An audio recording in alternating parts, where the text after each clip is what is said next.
All right, what's up, guys? Welcome to another MLB The Show 24 stream here on Twitch. I'm next JGGen 24, and today we're picking up where we left off in my Toronto Blue Jays March to October grind. So if you guys didn't get yesterday's stream or didn't see yesterday's stream, we picked the Blue Jays, and this is Operation Get Vladdy Jr. a World Series ring so he stays in Toronto.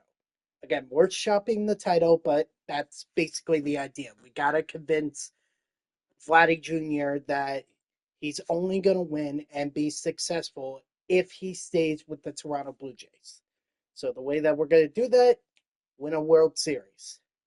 And already we're off to a good start over it. I mean, we're 4 games over the Orioles. We hit a bit of a rough stretch, but we bounced out of it, and we turned the corner, and we're still doing pretty good. We picked up a key series sweep against the Orioles,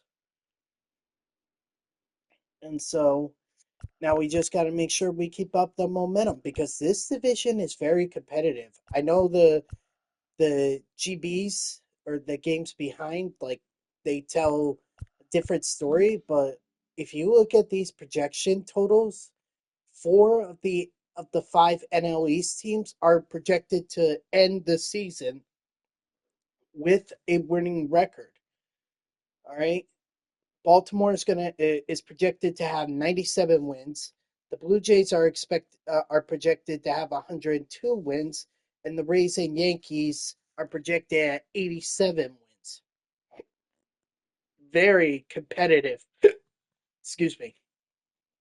Very competitive division here. Anybody can win it, and even the Red Sox that are currently 5 games under 500. It's not like it's not like they're having a bad season either. I mean, could they be having a better season? Absolutely. But they're not it's not too bad. Like, they could bounce back from, 5 games under 500. I mean, they're projected at 74 wins, but that's not bad. This is a very competitive division, and I think that's what drew me to choosing the Blue Jays because I knew it was going to be a close race in the NL East.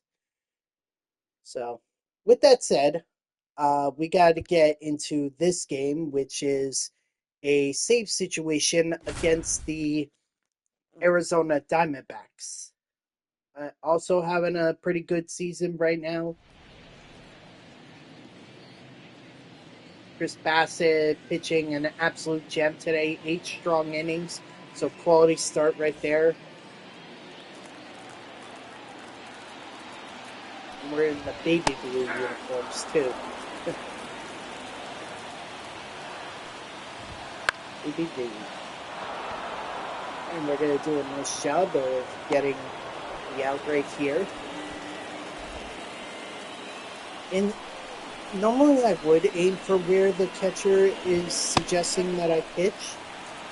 But if it's a close game like what I have right now, I mean, I'm going to go with the 2 spots that I know the CPU is going to have a hard time hitting the ball.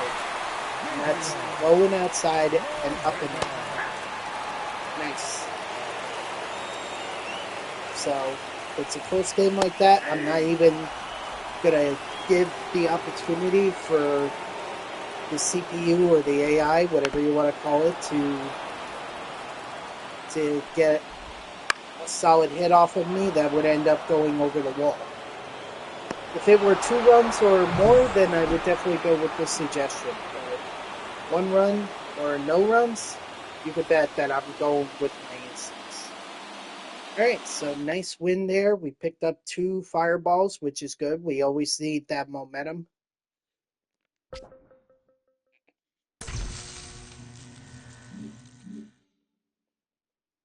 Always need it.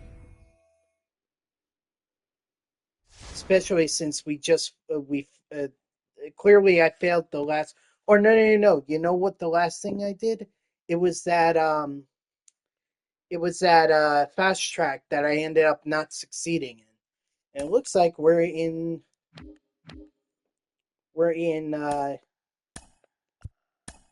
We're in the draft finally, so that's good. I knew we would eventually get there. Right now, I'm just adding a bunch of the guys that I have fully scouted. I'm not going to draft the guys that are somewhat scouted because some of them are going to, I'm like, some of them I'm not going to be able to, at 20%, I would need like 5 days, or I would need a couple days of 10% scouting. Or better yet, let's do this as an example. So let's take this guy right here, Sean Waller, that I have at 20% scouted. Okay, let's assume that I get 10% scouting for every day that I every day that he's on my board. Problem being that 10% scouting would take at least 4 times of negotiation, or 4 days, 4 2-day plans to be able to negotiate. And I only get 14, 12 or 14 days to be able to negotiate. So I'm already wasting time trying to scout a guy who's at 20%. And he may not even end up being good.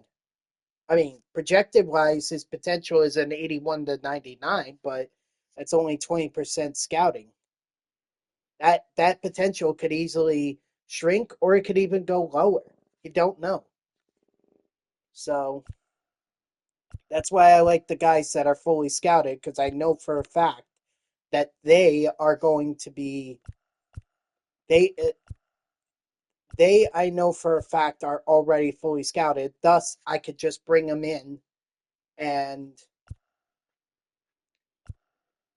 just try to sign them, not even waste time. Of course, if they reject my offer, then yeah, that makes it a little bit harder. But you know, maybe that's not the person that I want then. And generally speaking, like a lot of these guys that I have queued up, a lot of them already have contracts or interests over 50%. And that's what you need to be able to, offer a contract.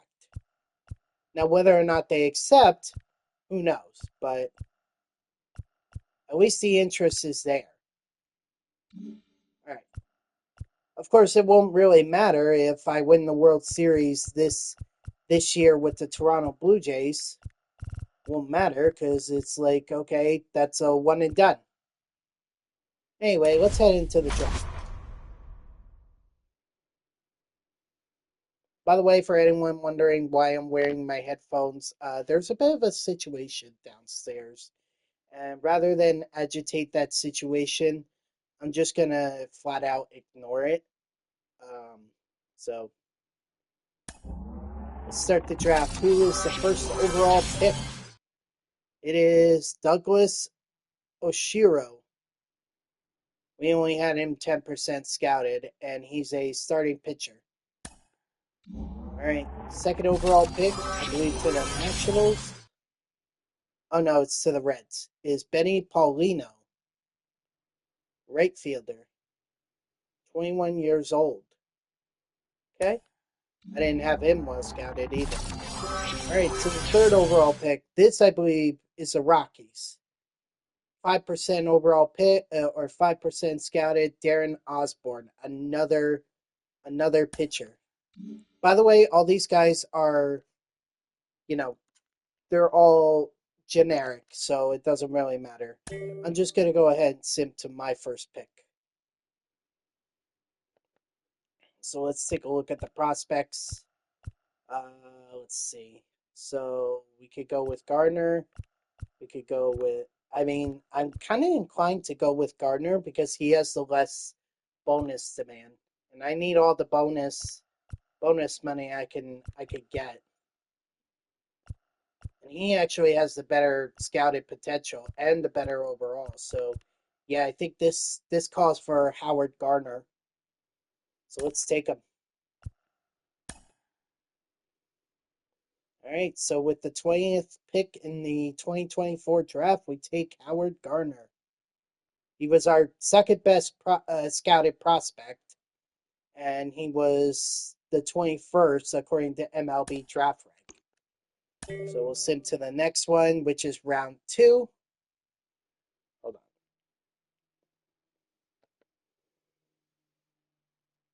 All right.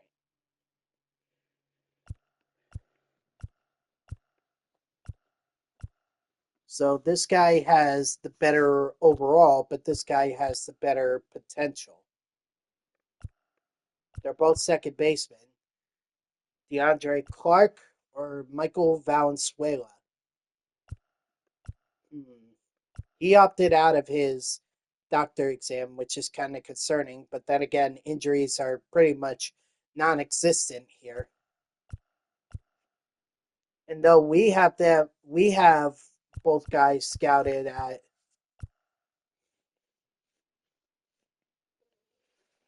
I I just find it interesting that these guys they have the higher overalls, yet their draft ranks are like 74 and 75. In fact, the this guy is actually ranked 49th, so he would actually be a good pickup here, according to the MLB draft rank. I'm not gonna lie, I think the safe bet here, but I mean we have DeAndre Clark at 47th, which is above where we're projected,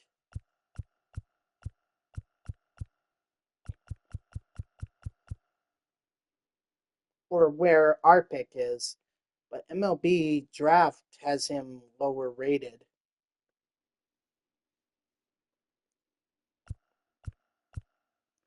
It's funny because both of them are their bonus demand is $1 million. Valenzuela actually has more interest, but I think I'll go with DeAndre Clark. It's gonna be a while before Drury is even ready. Oh, we got a comp- uh, compensatory pick, and Valenzuela is still here. I'm surprised by that. I was second baseman here. I'm not gonna lie. Um,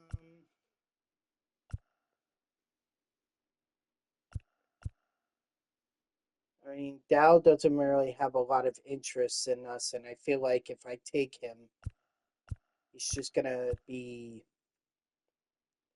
it's just gonna be difficult to sign a contract with.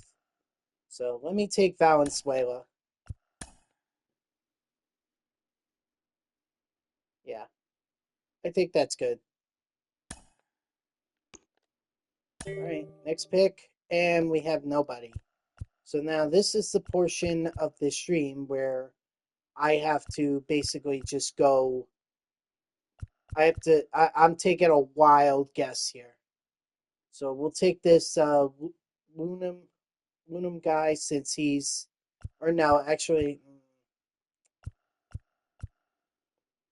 that might be a reach though. Yeah, that would be a reach if I were to select him. I rather I can't, and it's not like I could skip the pick. I really can't.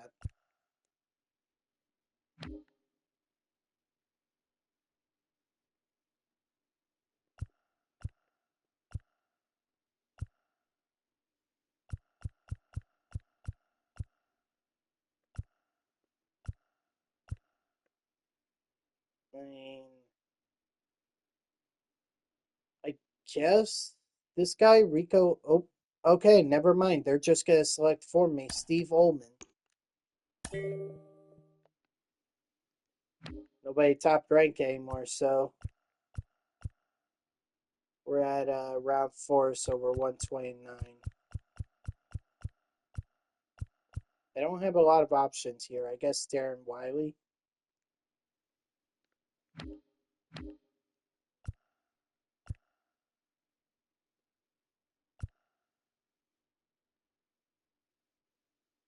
You know what? I'll take this James Tan guy.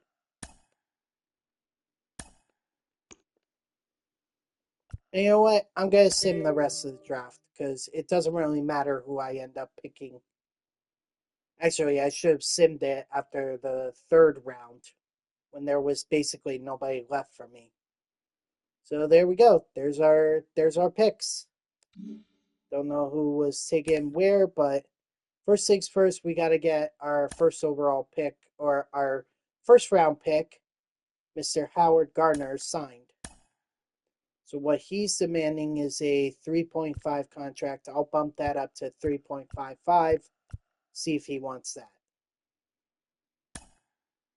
And he signs it. All right, good.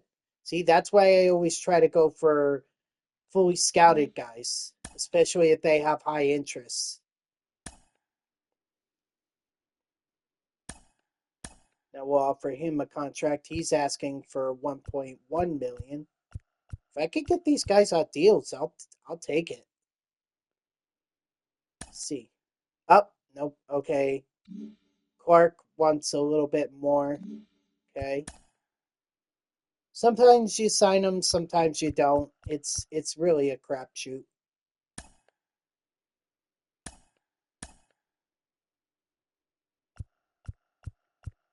So we'll submit that offer to him, see what he thinks. And he's going to sign with us. Very nice. All right. Now we're in the portion of the stream where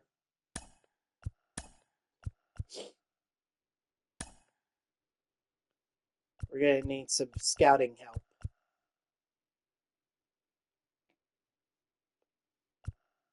Yeah, 10% scouting.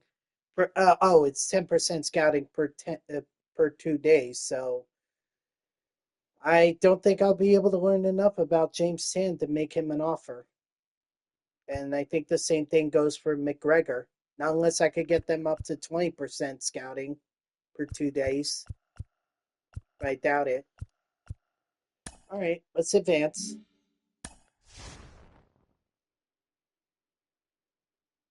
See if Clark has any interest now. We'll bump it up a little bit. We'll put it at 1.14 million. See what he says. And he signs with us. So okay, a couple more. He just wanted a little bit more money. I don't fault him. Yeah, and these guys have absolutely no interest in me whatsoever. I doubt I'm even going to be able to get enough interest from them to justify a contract.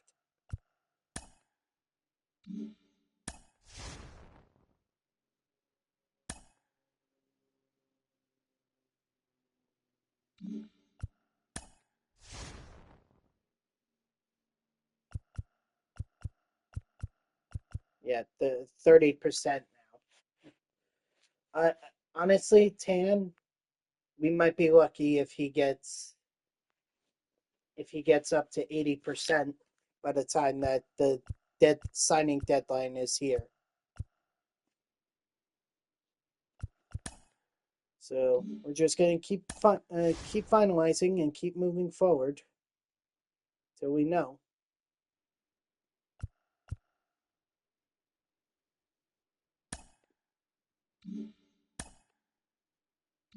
Oh, here we go. We're going to pop into a moment here.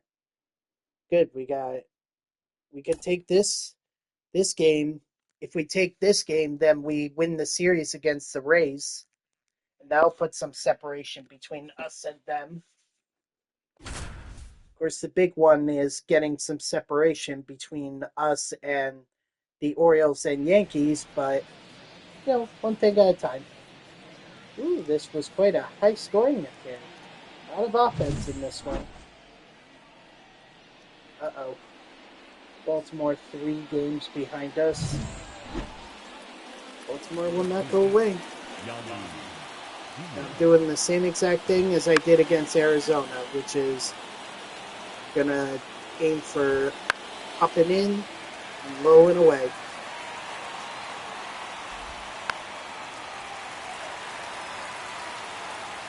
By the way, all the fastball stuff, 1 ball, 2 strikes. that is what goes up and in. with the exception being the two-seam fastball. It just depends on who I'm facing. Already, it'll be up and in. Or if it's the same handed batter as my pitcher, then it'll be up and in. If it's opposite, if the batter is opposite of my pitcher, then it's going to be low and away. But that's basically my strategy. Like, don't even get the AI or CPU, whatever you want to call it, a chance to be able to hit anything.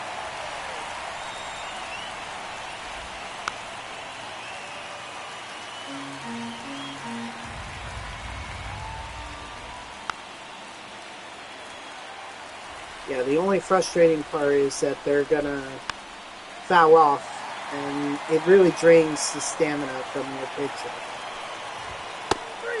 There we go. Strike 3. Sit down.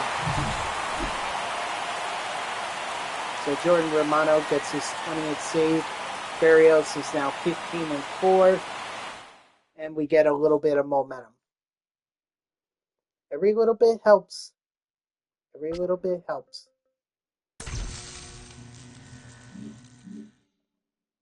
Especially in this close race. And many of you are wondering like why I'm so fixated on getting the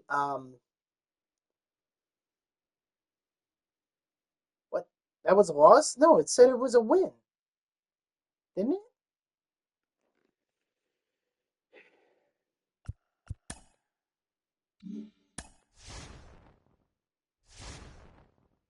I don't know.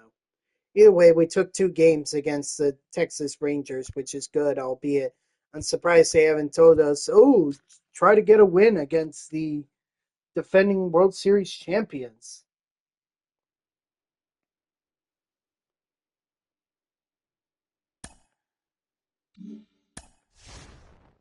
Yeah, we just completed the sweep of the Rangers, but we are hopping into a a key series against the Baltimore Orioles. So, you know what? I'm glad that the game recognized that. Let's see what I can't see what the projection total is for the Orioles, but maybe if we can win a few games, maybe we can knock them down.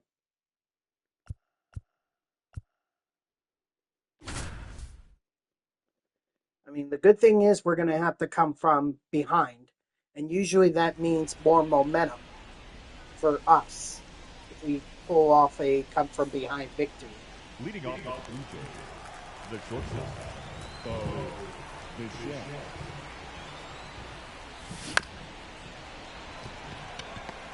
I mean, that's not horrible. Still, plenty of time. I'm not going to freak out here. Although the sooner I could get that first run, the better off I'll be.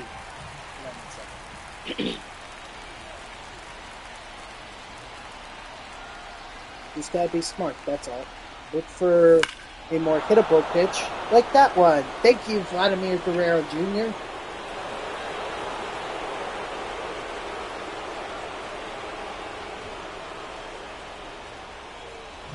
"30 home runs for him. Holy hell.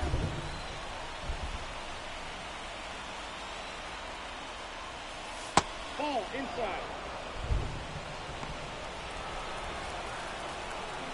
Will Burns is not in the yellow. Kind of hoping he was.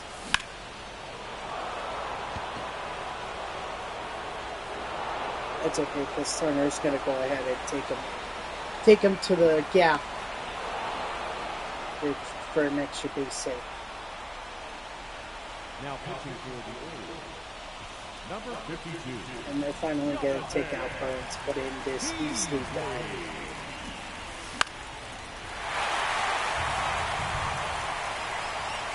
That's really not the fault for swinging that pitch. It was a bad pitch. Oh, Daniel Vogelbach.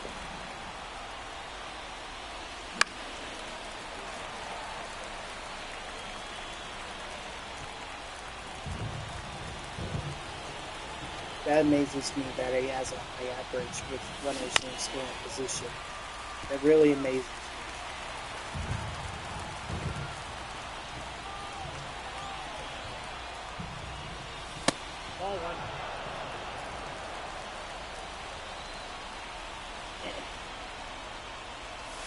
Ball.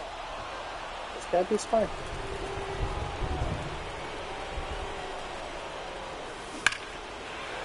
Beautiful. I can't believe that. Daniel Vogelback is actually going to give us the lead. Wow.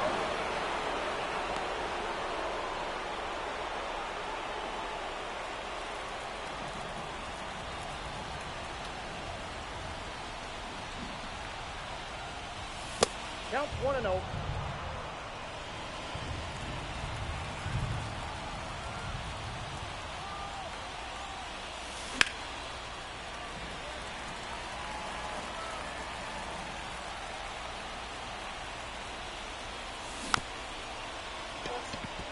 That's all right.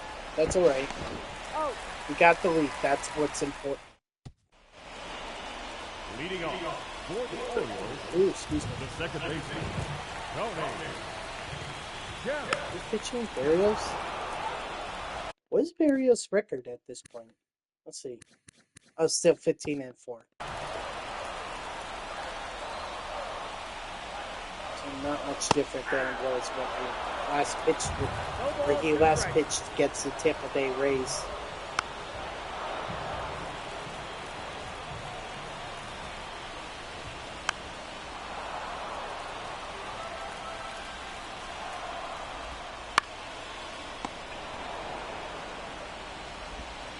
He's out.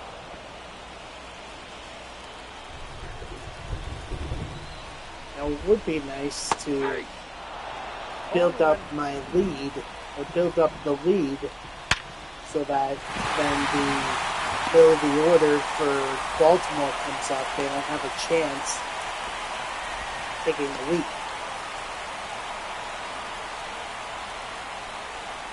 Gotta watch Jorge Mateo there. He's obviously got the speed and the steal rating to take it.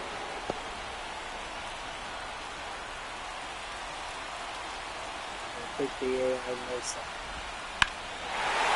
And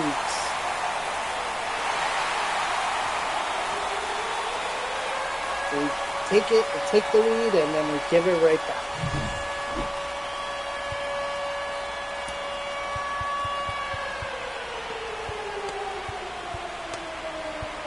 Sorry, Barrios. You gave up 5 runs. It's time to come out. It's unfortunate he's not going to get the win, but I can't take a risk. 5 runs, got a pull. No quality, and not going to be a quality start. That's for sure.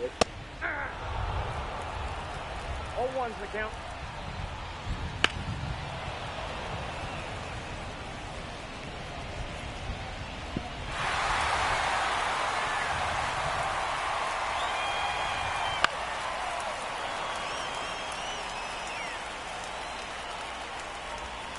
All one.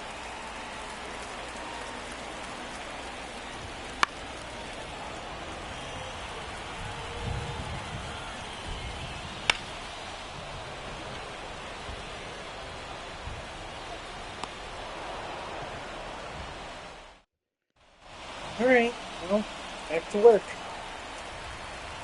No time like the present.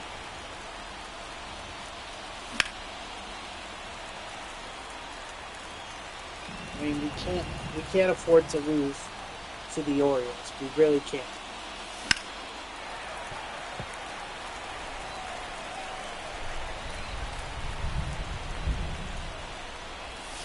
Ball, that's just out.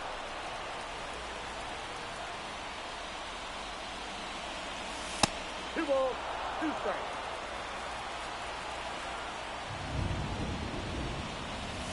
Three balls, 2 strikes. I thought for sure he was going to get one. Never know with the you never know with the check swings. Sometimes the game will say, "Okay, you held up." Other times they'll be like, "Yeah, you went around, so sit down."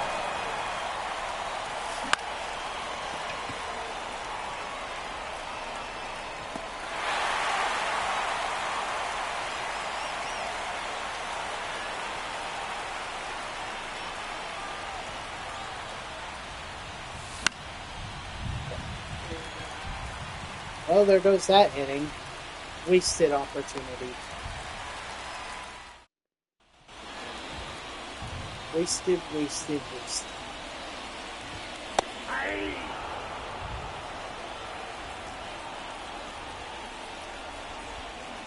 One ball, one strike. Aye.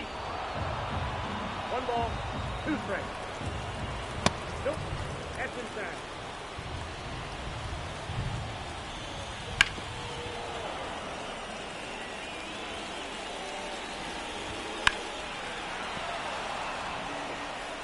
Ryan Mountcastle, you are really gonna make me work.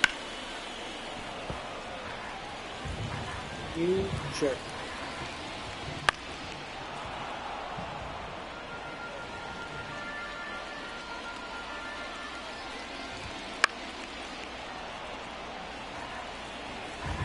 Of course, I'm not helping by the fact that I'm leaving these pitches over the middle of the plate. Ball. Victor base. Leading off. Gotta keep this PG as much as I can. Keep flipping Ball, people that's off. inside.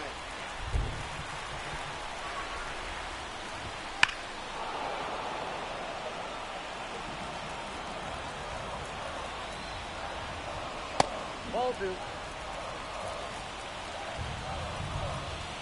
That's ball three. Three balls, one strike. Now is not the time to be squeezing the zone.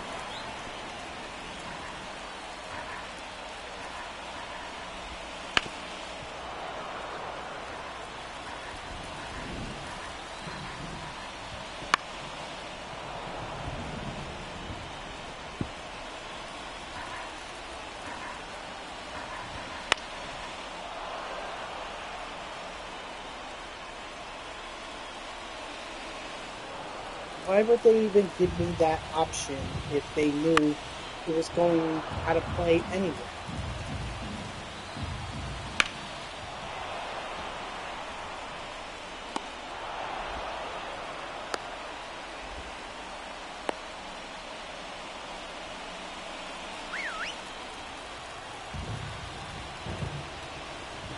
Aye. 0-1. He is just leaving these pitches up. He's really missing. Out. No, he's out. Alright. Fortunately, it came to this. You know, Felix Bautista is going to be very tough.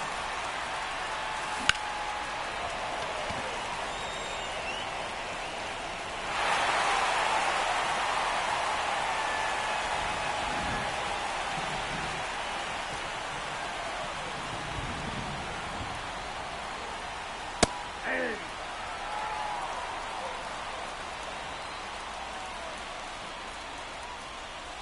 Aye. 0-2.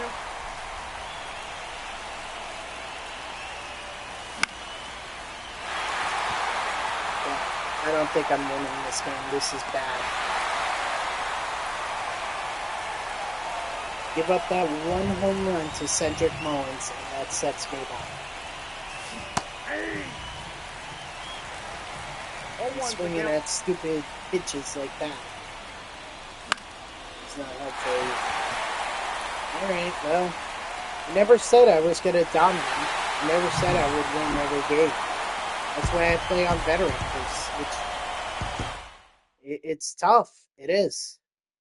But now, unfortunately, that's going to put us in a bad spot, and Baltimore is likely to cut into our lead, if not take the division. I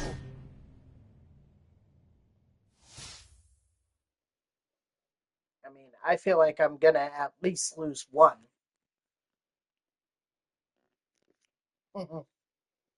There we go. You have 2 more days. Okay, well, I'll worry about it in 2 days. All right, so the Nationals want to offer me Nick Senzel.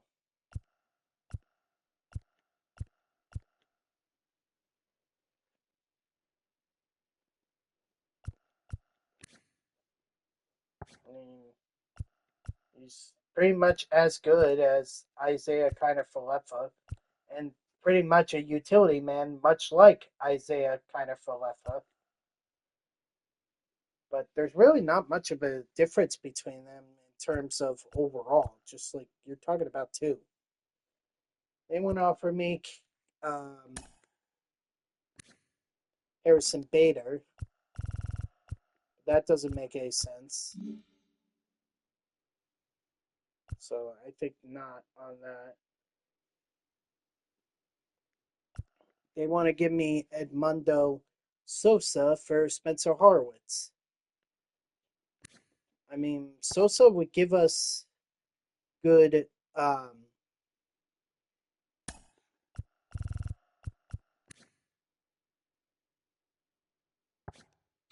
Sosa would give us good speed.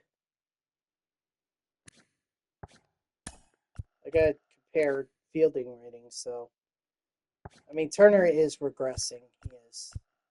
Not gonna lie, I'm kind of interested in doing this trade. And he's essentially Turner with more more speed and better fielding. Honestly, like not gonna lie, I kind of want to do that deal.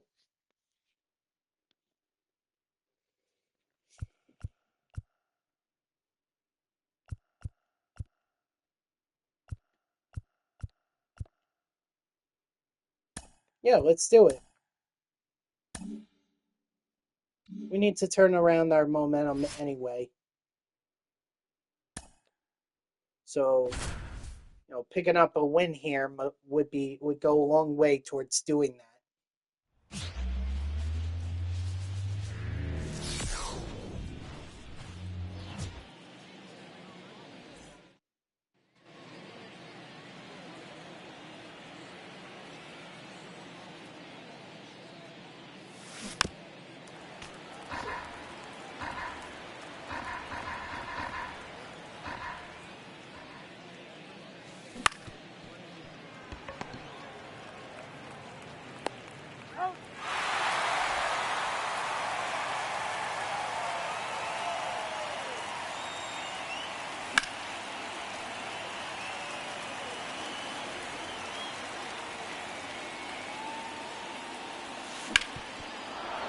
There we go.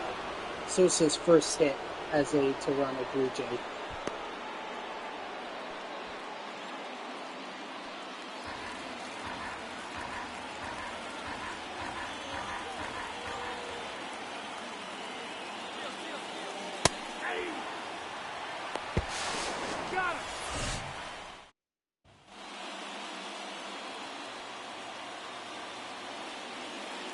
If we want to get like a boost, then I need to get on base for a second time.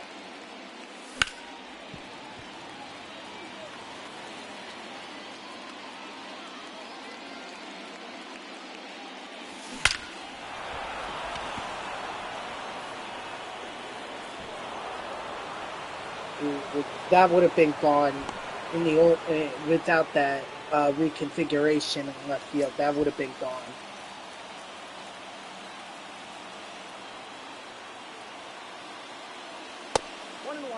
But hey, extra base hit.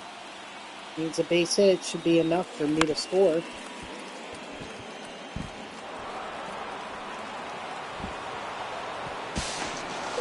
Nice. Justin Turner couldn't do that.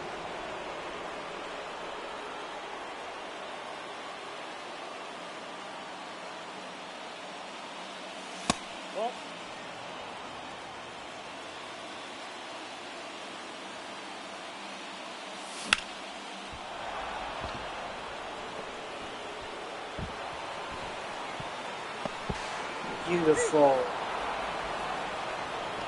Feel comfortable about our lead here.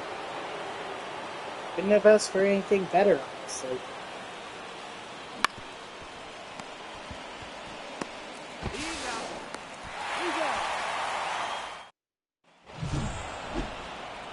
And we pick up the 5-0.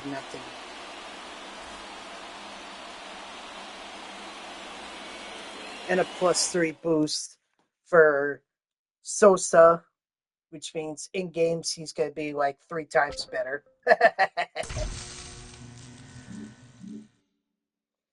Honestly, that's the best that you can hope for these player lock missions. Is that +3 boost? Not only that, but we picked up a good um, series split against the Orioles, which means we didn't gain anything, but we also didn't lose anything. All right, this is it. Gotta take what I got. So he wants 500K. He's gonna take it. We'll make an offer to this guy, but honestly, I'm not really keen on it. All right, this guy, we got as much as we could, and he's gonna sign with us. I'm very surprised by that. Yeah, I figured he would decline. And I think he's going to decline as well. Yep. All right, so we got what we got. All right, here's how it worked, or here's how it works right now. So Howard Gardner, he has the potential to be a 91 overall. He's currently at a 71, so that's good to see. Mr. DeAndre Clark, he has the potential to be an 83 overall with a 65 overall. Currently a 65 overall. Pretty much your typical second baseman, guy who's going to run, a guy who's good at fielding, and a guy who hits for contact, although his vision is definitely low. As for Valenzuela, he has an arm, but yeah, I think Clark is much better than Valenzuela is. I mean, fielding wise, he's absolutely terrible. We don't know about this guy. Tan, he is a 54 overall, but he has the potential to be a 76. And then McGregor, he is a 56 overall with very high vision. Very high vision, contact. Yeah, so we went heavy in the second, in relievers and second baseman for this class. I don't know how that ended up working out. Just worked out the way it is. They want to know if I want to call up Addison Barger. To me, that makes no sense. I mean, other than Ernie Clement, like getting rid of Ernie Clement here because all his options are used up, so can't really take him down. And there's no one else to bring him. So sorry, Barger, you're gonna have to stay down there.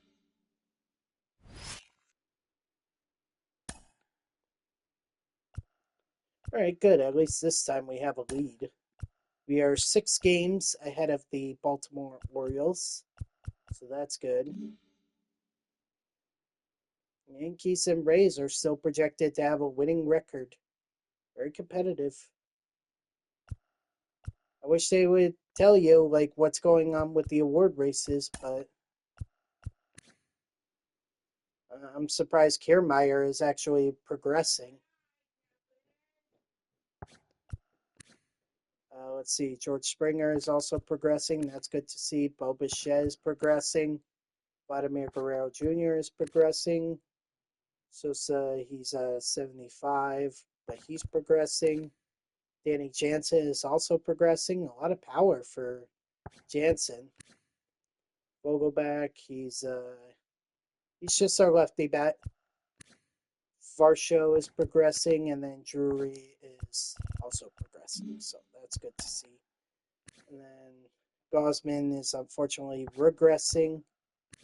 So is Bassett. Berrios is progressing. Manoa is progressing. I mean, he's got the 3+ boost, so he should be progressing. And then Kikuchi, he's progressing as well. All right, well, let's hop into this game. How about it?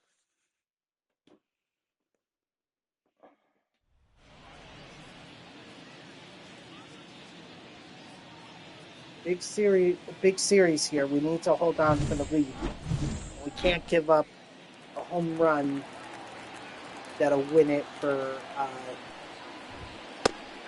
or that'll put Baltimore in front, like I did in that last game.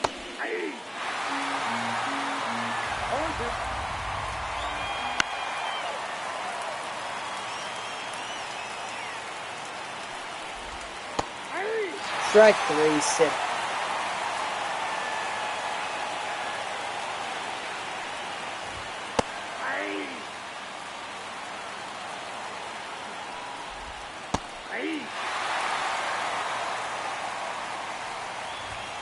Ball that time.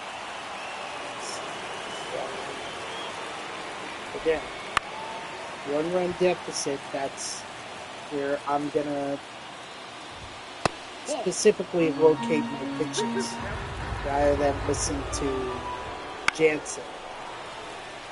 No offense to Jansen, but I know the glitches in this game.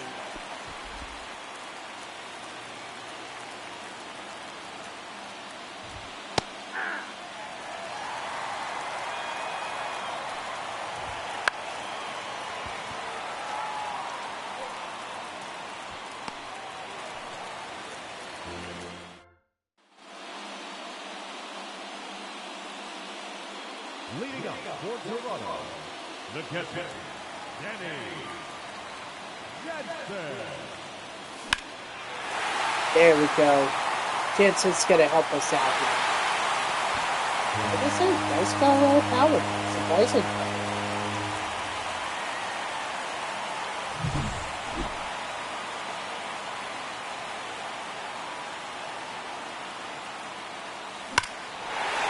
And Vogelback's gonna add on as well. Nice.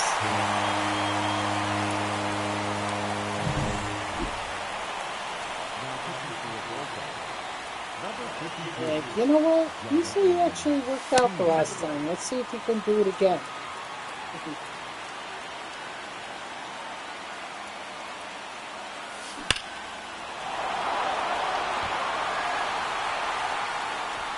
And Varsho is going to go deep. So we hit 3 straight home runs right there.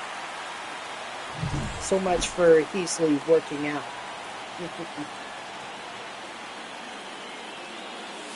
Ball, that's inside.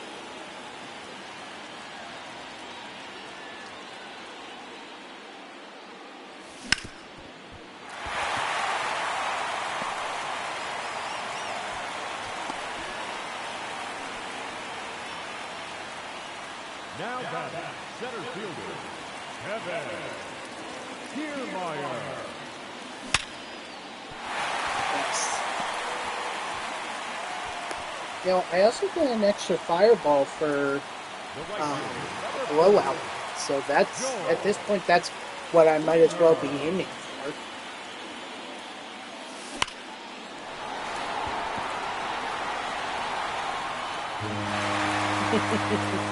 George Springer's going to help me out. Okay, I think we just needed to play at home. Holy cow, Springer has 30 home runs? I did not know that.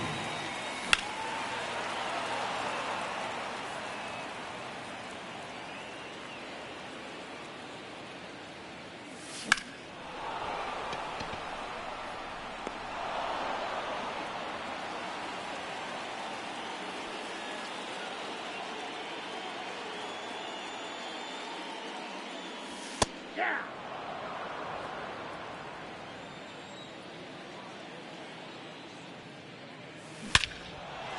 And Vladimir Guerrero Jr. is going.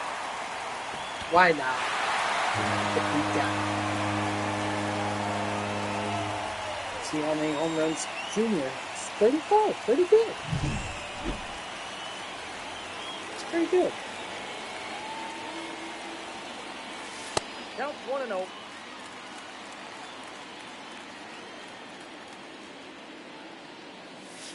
That's ball 2. 2-0.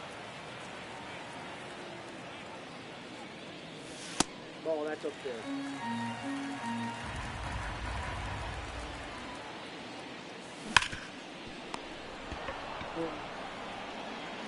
hoping Sosa would have gotten that base hit. But you know what? We have a pretty comfortable lead as it is, so whatever offense I get at this point, that's just what I get.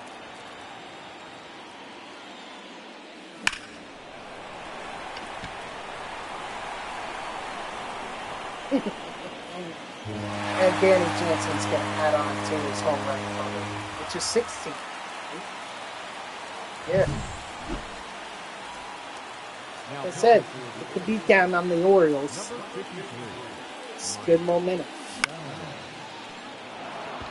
Not only that, we're going to be, if we can hold them to no runs, that's an extra fireball right there, too. But we have to hold the Orioles to 0 runs, which is easier said than done.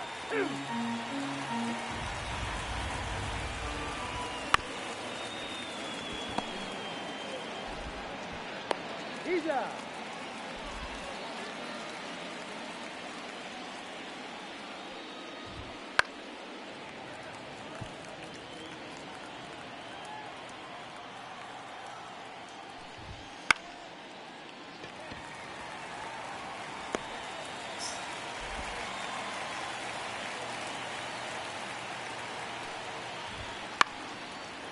See, now I think the Orioles are in desperation mode. They're literally going to swing at anything and everything they can to see if they can get a hit. Which is good. That's exactly where I want them to be. It means that Kikuchi could get quicker outs.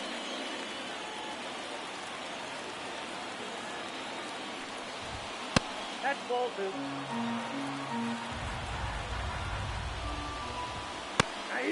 Strike 3, sit out.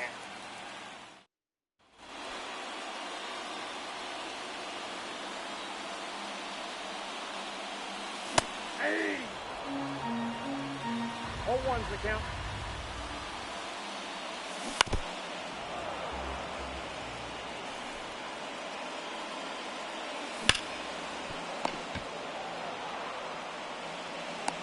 He's out.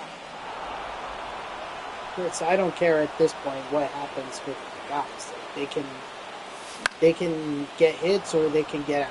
Doesn't matter to me. I just want to get through this game. I don't even know how the Mets are doing.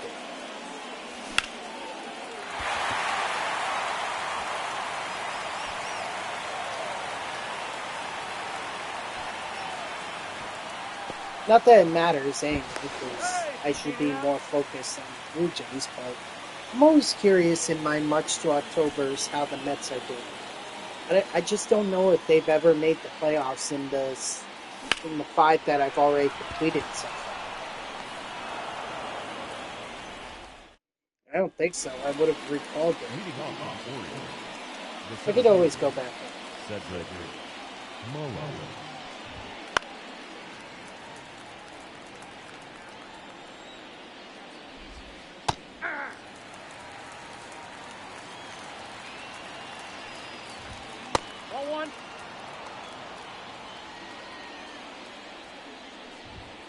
Ball.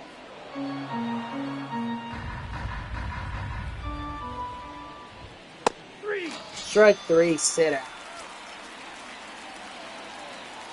Kikuchi is pitching well for not having a ton of strikeouts, only 6.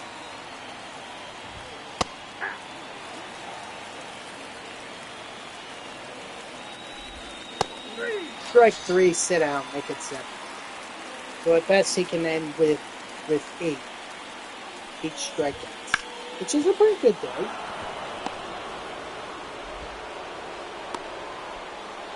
I mean, we could get the complete game shutout.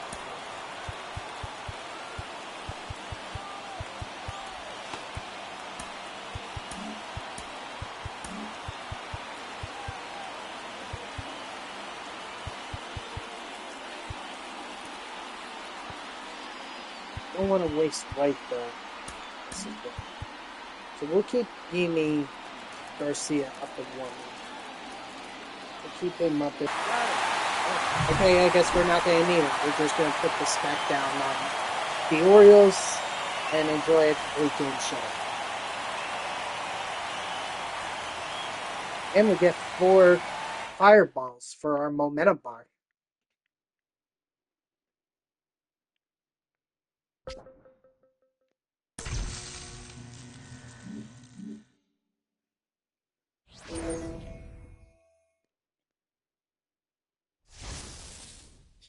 Nice. Now, give us a few weeks. And we sweep the Orioles. Nice. Much needed sweep. For sure.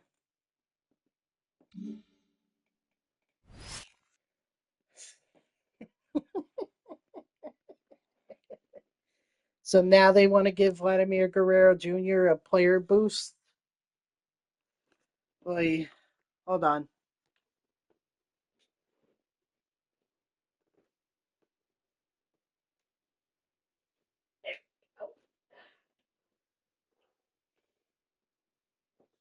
Ugh.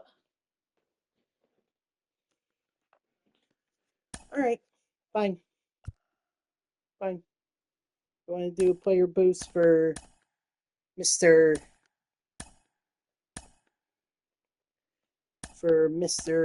Vladimir Guerrero Jr.? I'm all for it. What's our standings, by the way? 8 games. The Orioles. Boston's taking quite a bit of a slide.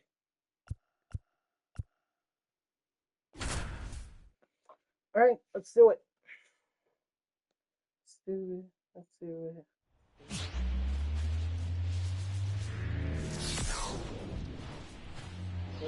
this.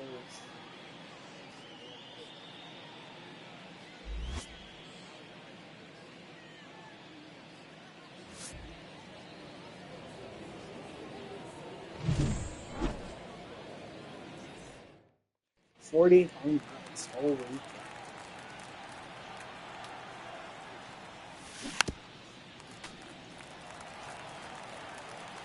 Of course he's going to be leading the Blue Jays with 40 home runs. I mean, the next closest is Springer, and I think he has 35. Probably more than that at this point.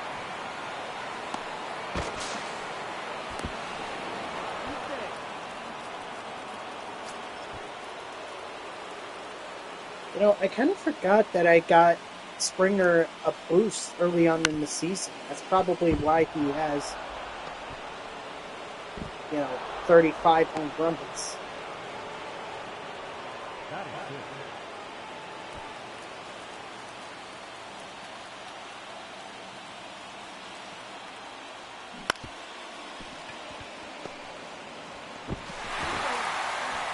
Too bad.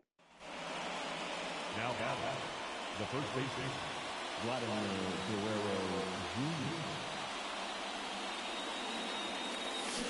Yeehaw!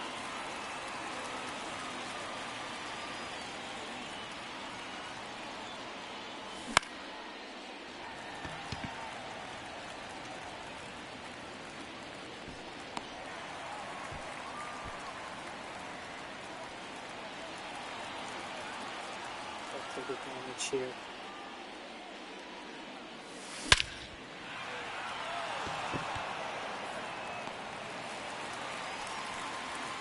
Come on, how does the perfect not get rewarded?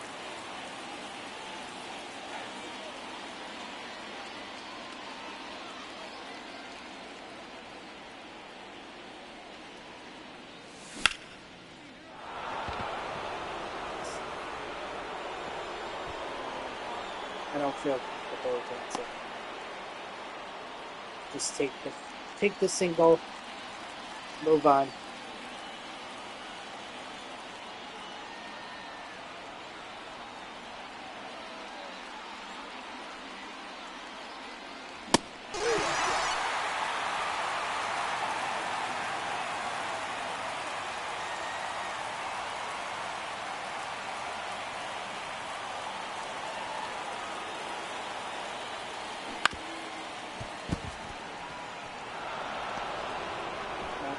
I'm not advancing.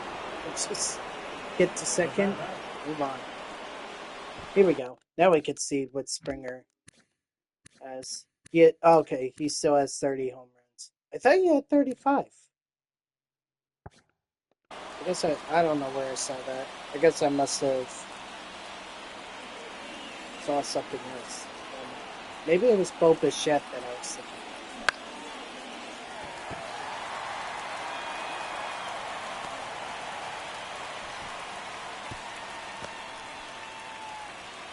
I wonder who Guerrero Jr.'s agent is. See, I don't think he's a Scott Boras playing.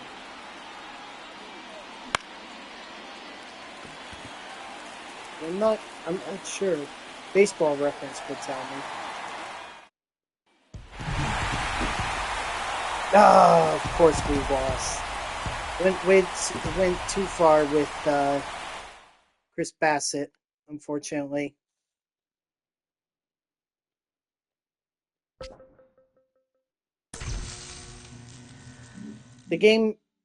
What the game needs to do is they need to recognize that sometimes the situation doesn't call for a complete game shutout. I think the game tries to make that happen, and that ends up hurting the the the player controlled team, especially when you're in a player locked mission.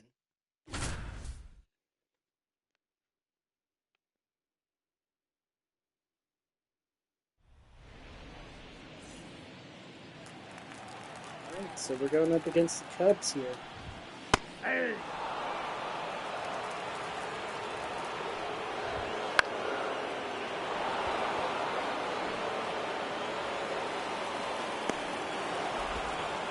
Just make sure that he gets back there. Magically. Wouldn't run. Gotta watch that. Hey.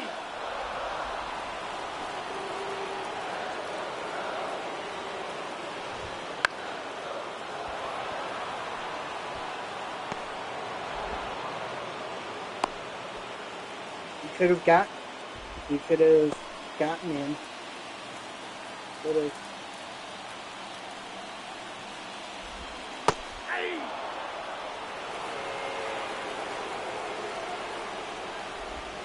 Hey. On him.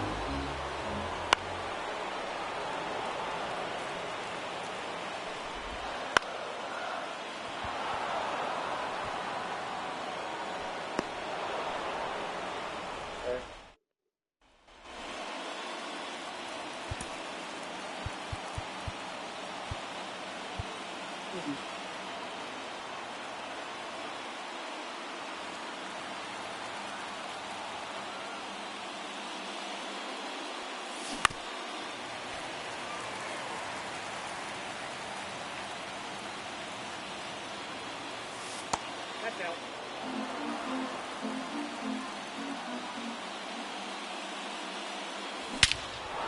Attaboy, Marshall. Listen, I need to add on to my lead as much as I can. Okay?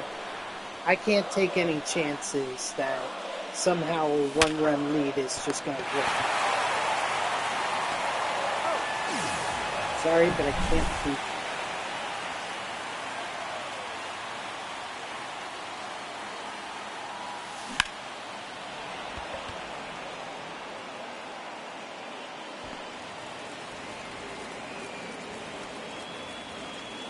Now back. Catcher. Alejandro Kirk. Ball that's outside.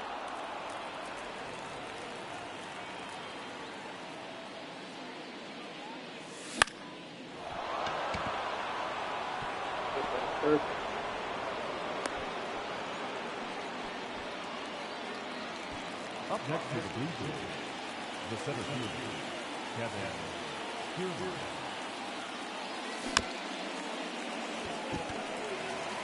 Wow, that's really not a foul ball? I mean, that bounced, I guess, it bounced on the line, so.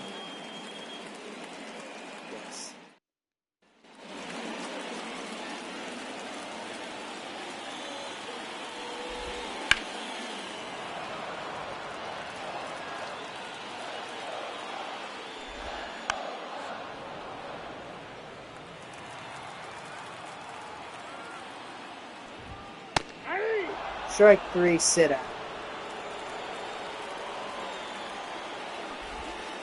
Nope, that's a ball. Hey! I got a ball, 1 strike.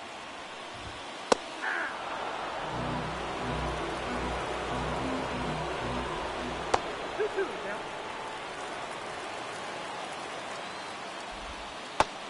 Strike 3, sit out.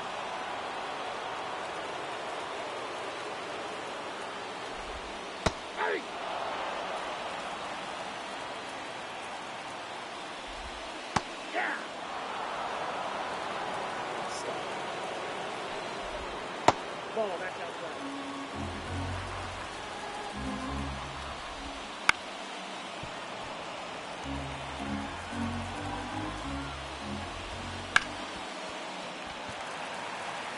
So just gather, He's out. throw it over. You got the out. Nice. Now pitching for the Chicago Cubs. Nice. Number 25, Yinsi. Let's get these guys sat down. And warm up Jordan Romano to get the save.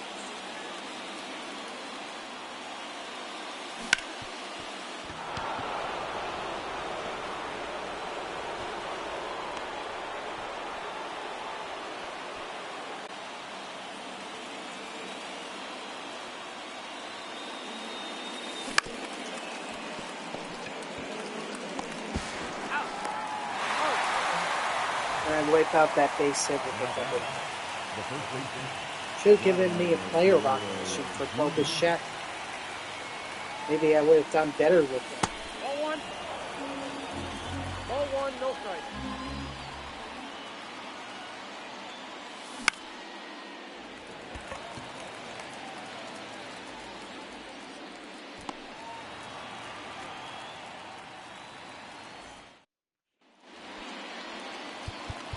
Let's get Jordan Romano in.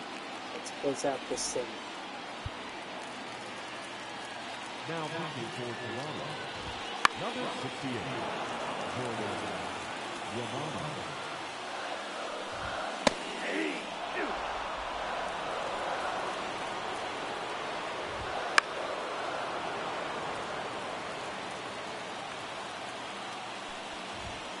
Ball, that's good.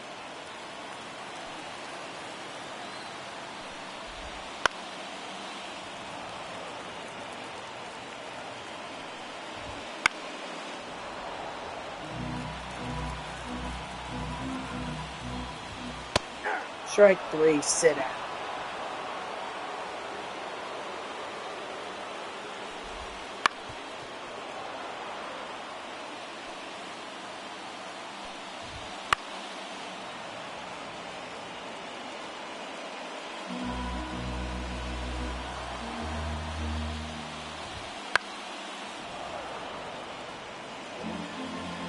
Okay, so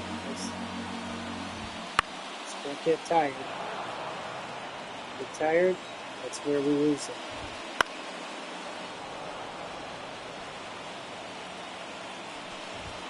Ball in. Ball. 2 balls, 2 strikes. 3. Strike 3, sit out.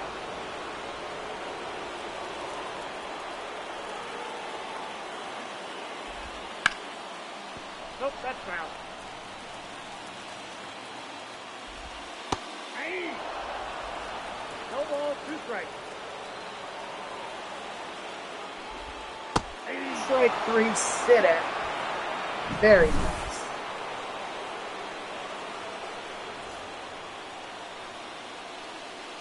Yep, all with the added home run by Dalton Varsho. And that was his only hit of the game. Ow. Some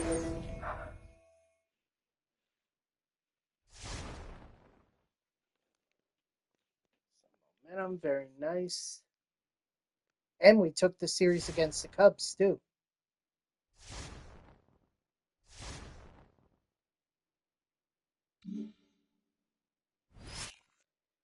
Mount a rally to steal a win. Oh, jeez.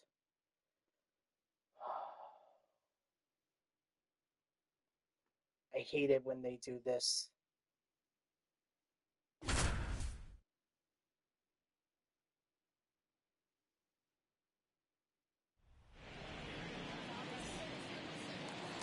It's like you're giving me one out. What do you expect? A freaking miracle?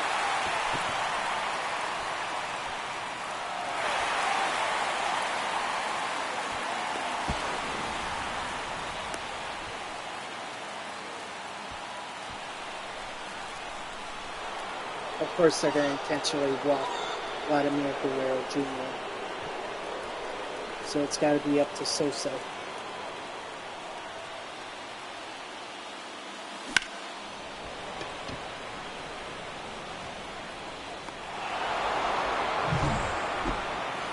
I don't know what they were expecting. I'm quite honestly surprised that I even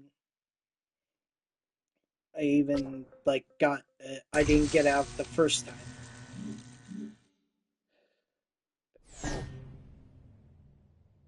And that's gonna flip my momentum to ice or snow, whatever you want to call it. Either way, it's cold. Split the series against the Angels. Now we gotta hope we split the series against the Red Sox.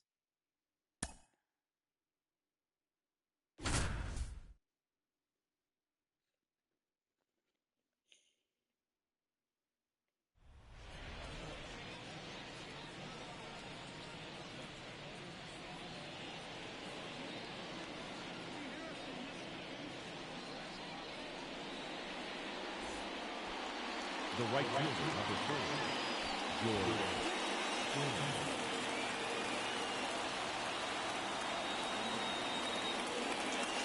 Hey!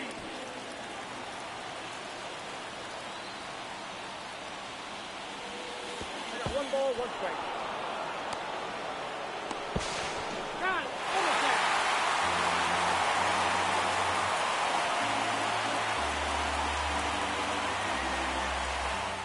Oh.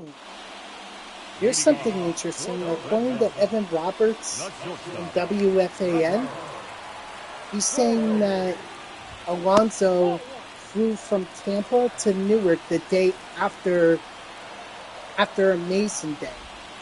Hey! 1-1.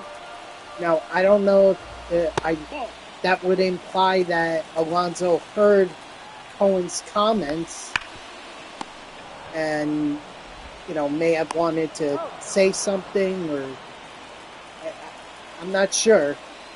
I don't know what Pete Alonso's intention was, but I mean, that sounds like to me, just based off of what I know concerning all the negotiations and everything, that Alonso wanted to get something done. That, or he was just gonna tell Cohen off for the negotiations, but I think that would pretty much have ended the talks if that were the case. 3! Or maybe he was just gonna fly out there anyway. Who knows? Who knows?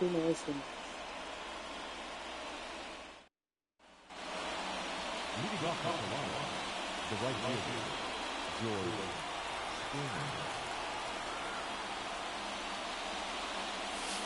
Ball 1.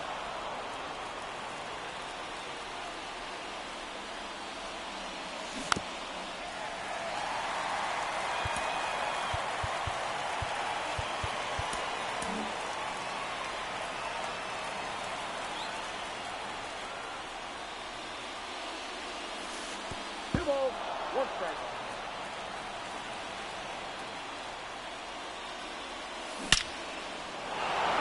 Springer.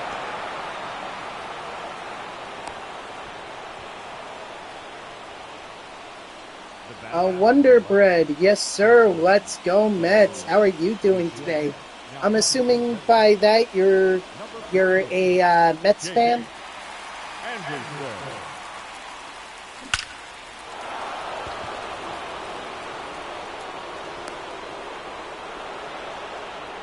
sir. Let's go, Mets. Hopefully they can sign Alonso soon. Hopefully. That's awesome. I love it whenever I meet fellow Mets fans. I'm doing alright, man. Let's see if I'd be doing even better if Alonso was locked into a contract with the Mets.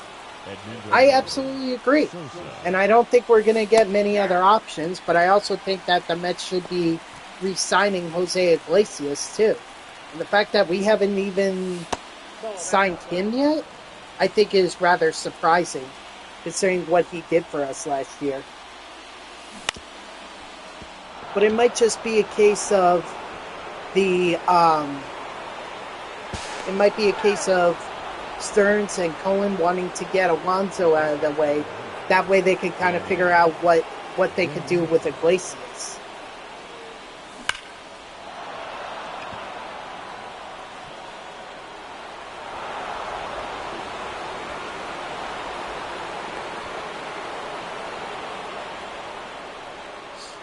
Now pitching for the Red Sox, number 25. I don't know, man. But I do like the way that the talks are going. In fact, I was just talking about Evan Roberts saying on WFAN that Alonso flew out from Tampa to Newark the day after Cohen made his comments.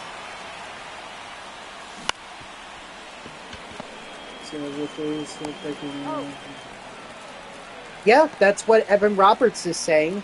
He flew to Newark from Tampa the day after Amazing Day, after Cohen made his comments about the negotiations. So, I mean, you could formulate what you think happened, but what made Alonso go out to Newark. But to me, that sounds like that Alonso caught wind of the comments, neither wanted to clarify things or he wanted to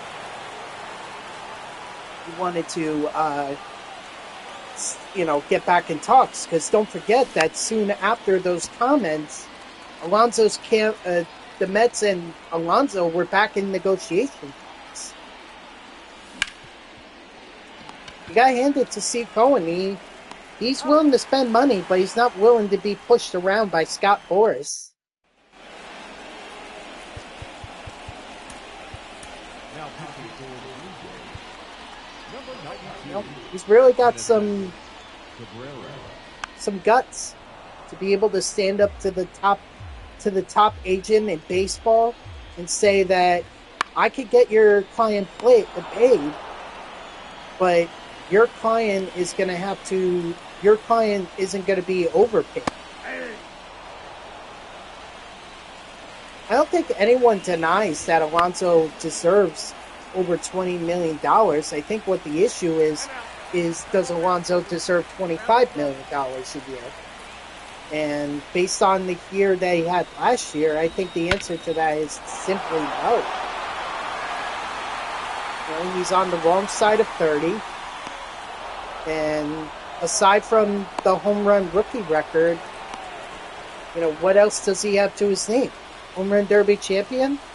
Okay, but, he did the home run derby last season and was bounced out of the first round.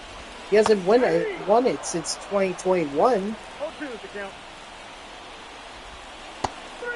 Strike 3, sit out.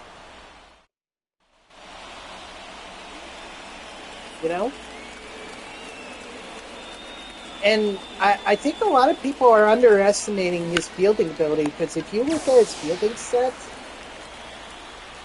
well, yeah, but that essentially guarantees that he's going to be a Met for life. And I think a lot of people want him to be a Met for life. I mean, we gave a 10-year contract to Lindor. We gave a 15-year contract to Soto. I don't necessarily have a problem with 6 years.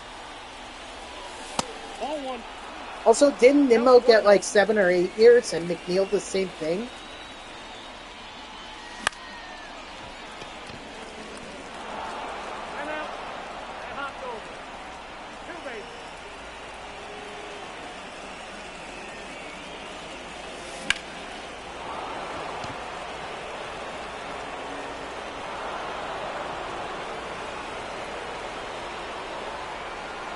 it's not like Nimmo has been bad. I mean, if you've noticed with Nimmo, he's actually changed his style.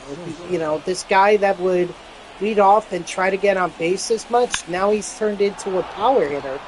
We're hitting for more power, really.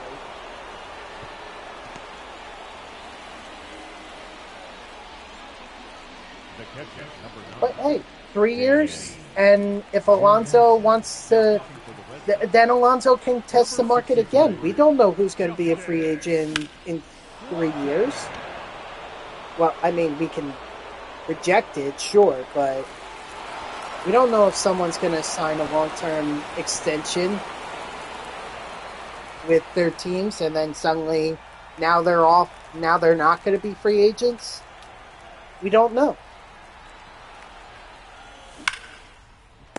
So if he wants 3 years, I don't think is a lot of time, but it's just pure hard to justify that they're 30. Well, I understand that, but I think what Alonso has going for him is the fact that he's a homegrown player, whereas Lindor and Soto, they are not. And Met fans, you know that we as Met fans like our homegrown players. Jose Reyes, David Wright, Jacob deGrom. 1-2 strikes. We like our homegrown players. I guess Met fans just kind of yearn for another Tom Seaver, so to speak. Another, not in terms of talent, but just in terms of being a homegrown talent. Or another Doc Gooden, you know?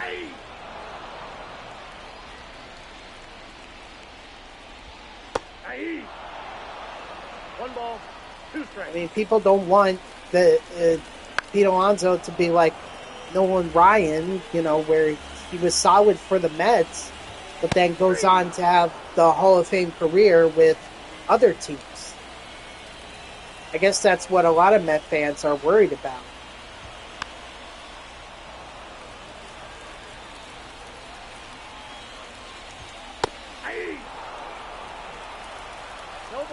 But I mean, in this day and age in baseball, it's hard to keep homegrown talents. Like, take a look at Vladimir Guerrero Jr. Been with the Toronto Blue Jays.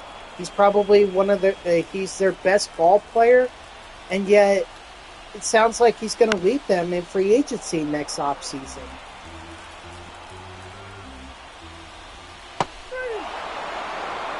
Oh, yes, of course. Of course he's going to cross the time. But is he not justified in that?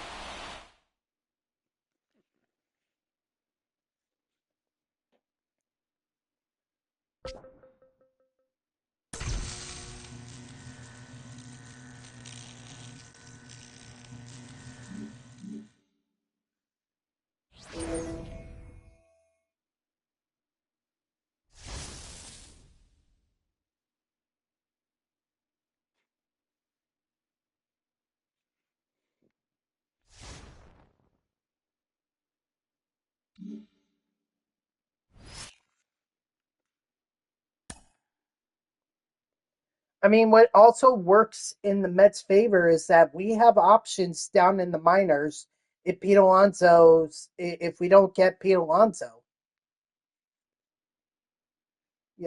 Why can't Drew Gilbert do it?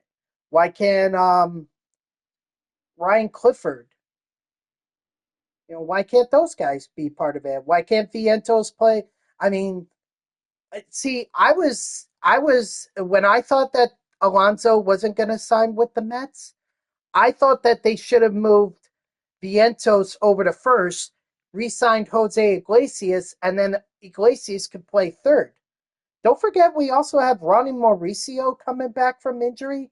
We also have Brett Beatty as well, albeit I'm not too high on Beatty. Not too high on him. But, that's an option. And who knows? Beatty may want to prove himself. course, that opens the door to him trying too hard, and then now he's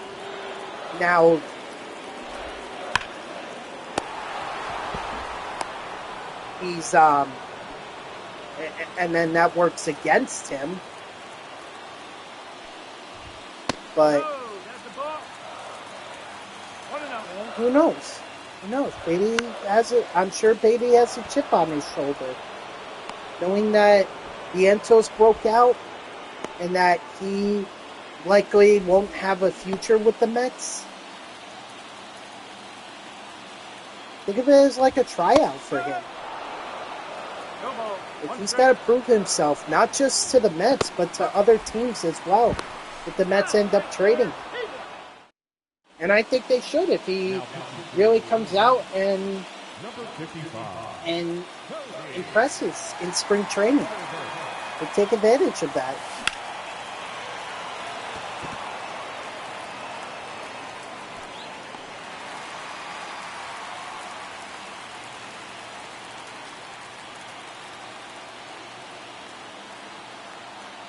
I mean, he would have to have a spring training equal to Ronnie Mauricio in 2023. That I agree with. McNeil, I think we need to pass the baton onto Acuna.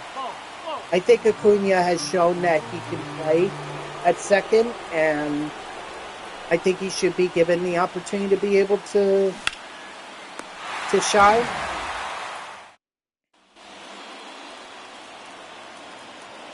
So, I just hate it that, you know, he had such a great 2022 and then turned out to be nothing. But it's hard to be break out at second base. That's probably one of the toughest positions that gets the star quality. I mean, Altuve, you could argue he's there, but aside from him, who else is a top second baseman? Jimenez is young, so he's still got time to grow. I can't really think of too many others. Semien? Sure, Semien.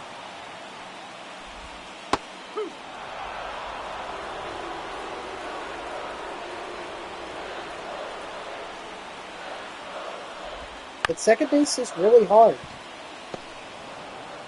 But McNeil certainly didn't do himself any favors. I'll just say that.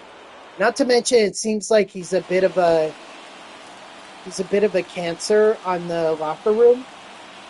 I mean, don't forget, in 2021, he fought with Lindor. Don't forget about that. You kind of have to wonder, like, what is he a good influence on the locker room? Or whereas, like, Nimmo, Lindor, they're good influences. But McNeil, I'm not so sure.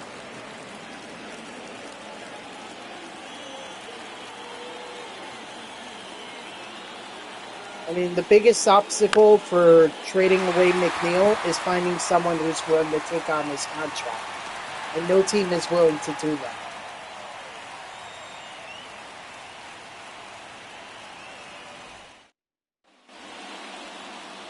It was just an overpay on the Mets' part.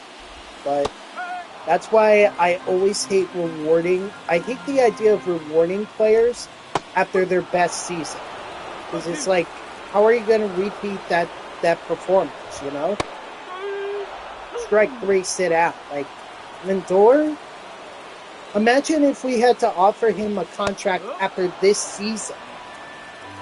Oh, forget about it. He'd be asking for the same amount of money that Soto got. I think we got a steal with him when we signed him to that 10-year deal.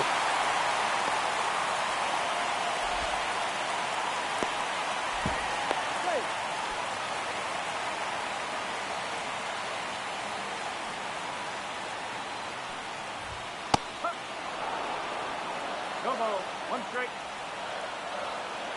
But McNeil, yeah, that was definitely rough. We shouldn't have given him that kind of a contract.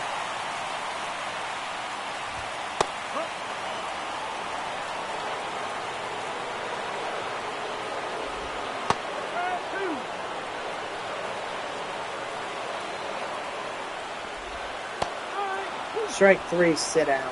You.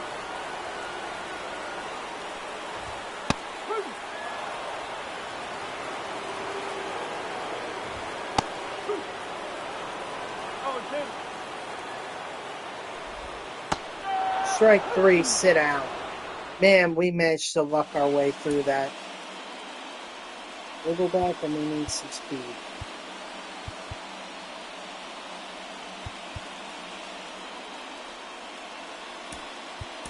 Now running on second base, number 7, Isaiah Conner-Galatian.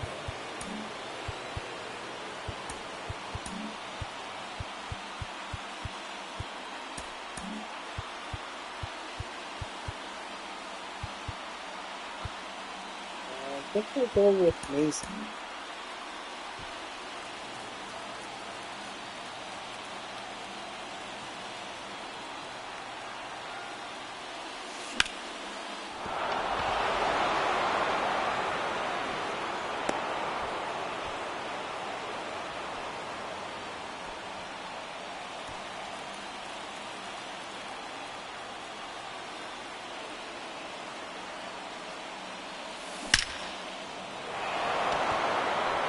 Nice.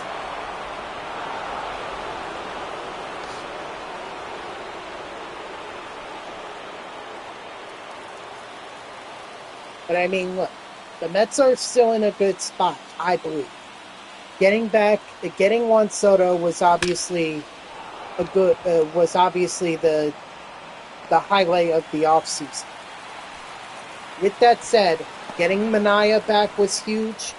Getting Stanek back, I think that'll make a difference.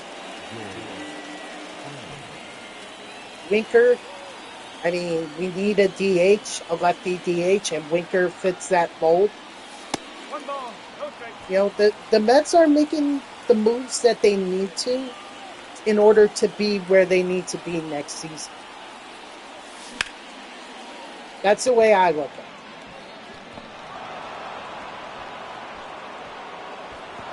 This obviously there's more to do.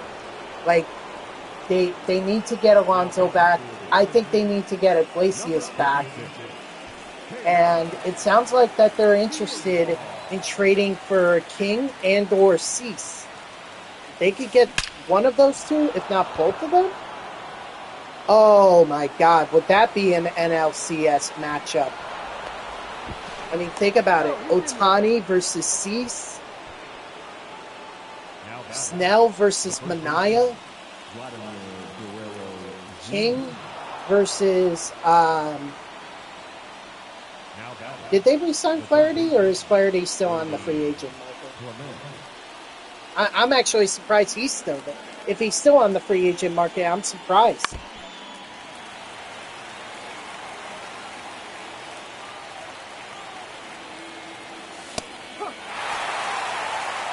But see, I don't know why the Padres would even be shopping guys like Cease or King, considering that I would argue as a Mets fan, the Padres had the best shot at upsetting the Los Angeles Dodgers, in my opinion. The Mets, won the same amount of games as the Padres did, but the Padres nearly eliminated the Dodgers.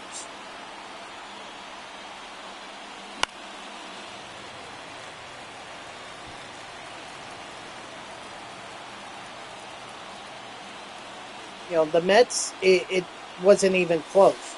It was like, okay, they, at least they forced it back to LA, forcing the Dodgers to have to win it in LA in order to advance the World Series, yeah.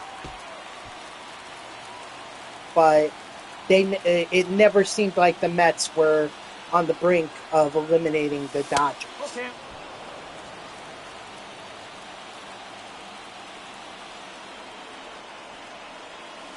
Ball four.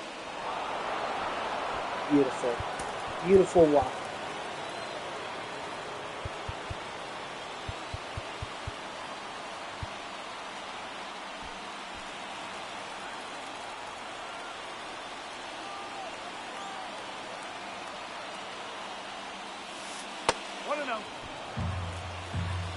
I'm just saying, like, you know, if the Mets can re-sign Alonso, and I have a feeling that they will, then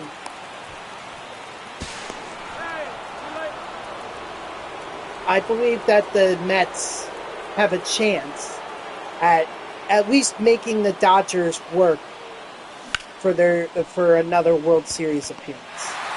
And that's just going to make the postseason, assuming the Mets even get to the postseason. Like, I'm just getting ahead of myself here because let's keep in mind that the baseball season is 162 games. And you never know what can happen in 162 games. You never know. One ball, no strike.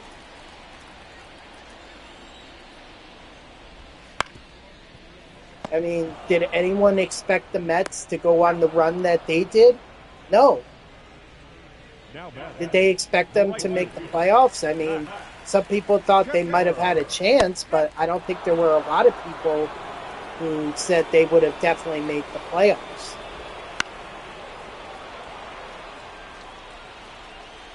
Also, we don't know what's going to happen with the back end of the rotation. We know who's going to be at the top of the rotation. We know it's going to be Manaya and Senga. And we know Peterson's going to be part of it, too. And, trying to think who else, I mean, I'm not too high on Clay Holmes, but then again, I wasn't too high on Luis Severino either, and then he ended up surprising me. I think he surprised a lot of people, honestly. Hey, good win.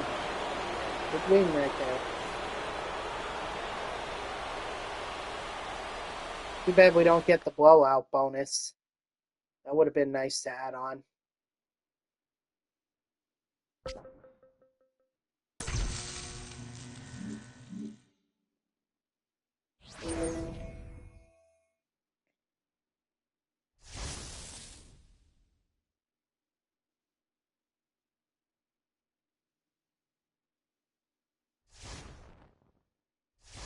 Nice sweeping the Phillies.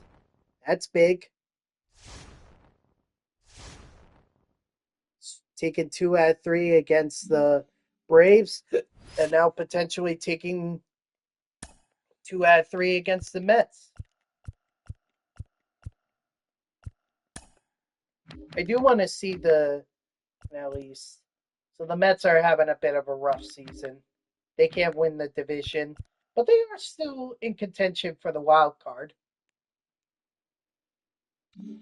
But might be draining on them to be no hit, and that's exactly what we're hopping into right now. I mean, I don't think they're going to win this game. It's 11-0. Leading off for the Mets, the right fielder, number 6, Starling Marte. Chris Bassett throwing a no-hitter against his old team. Bassett wanted to show out. The batter, the pitcher, Joey Wendell. Oh my God. The Mets are still rocking with Joey Wendell. Jesus, no wonder why they aren't even in contention for the division. I don't even know how they have the third wild card. Well, JD Martinez, with his home runs, probably helped in that regard.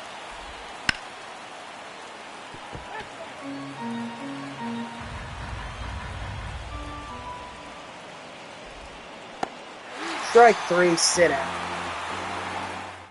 I did see that he was leading. Let's see what Alonso's doing. Kind of curious. He's not really having a great season. I mean, 35 home runs is still pretty good, but a 245 average and an OPS under 800, you never want to see that. What's his WAR? 2.3.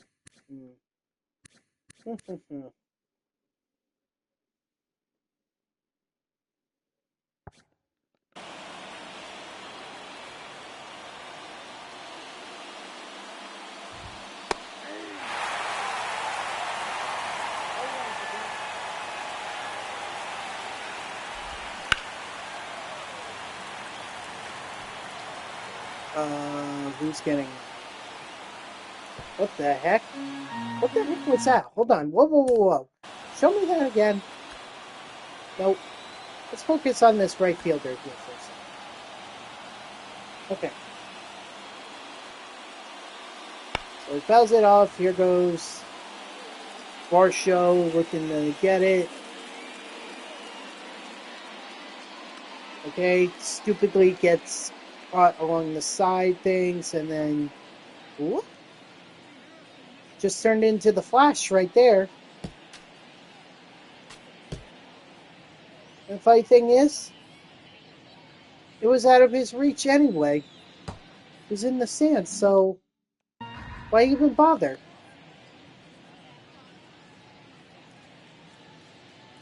MLB The Show, sometimes you don't make any sense.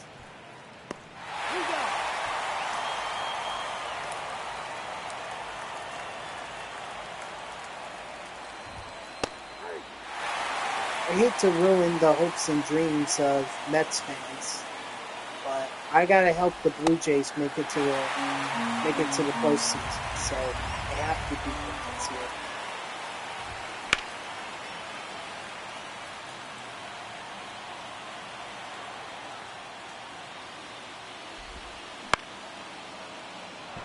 No, there goes the no-hitter.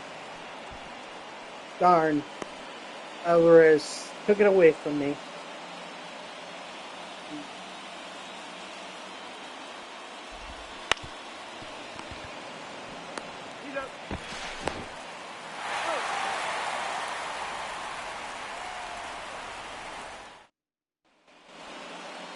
Well, even still, we could get the shutout.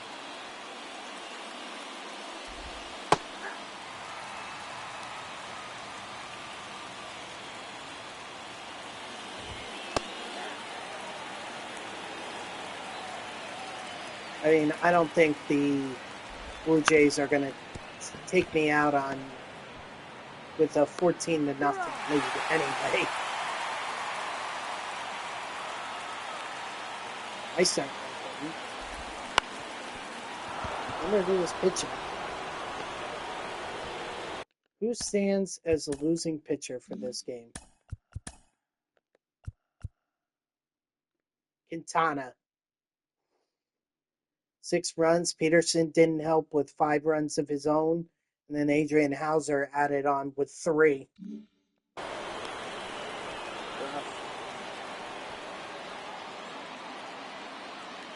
Well, I guess if Alvarez didn't take it from me, Beatty was going to do that.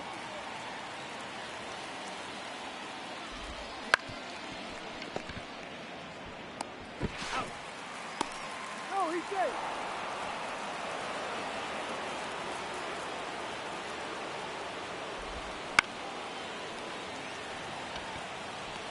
Nice. Good job, Bassett. Didn't get the no-hitter, but he did get the shutout. And that counts for something.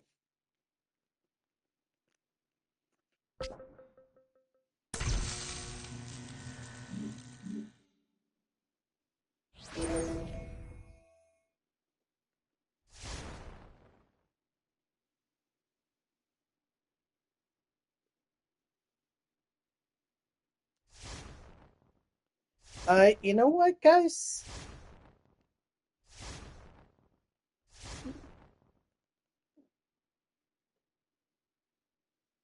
see. Looks like we're going towards the end of the season, and there it is.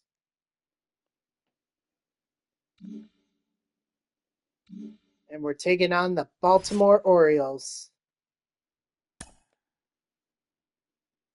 All right. So that is the conclusion of the regular season with the Toronto Blue Jays. I'll take my headphones off now because it really doesn't matter. So we won the division. We ended up winning. We ended up getting 15, 15 games ahead of the Baltimore Orioles, which was great. So, I mean, you can't take anything for granted.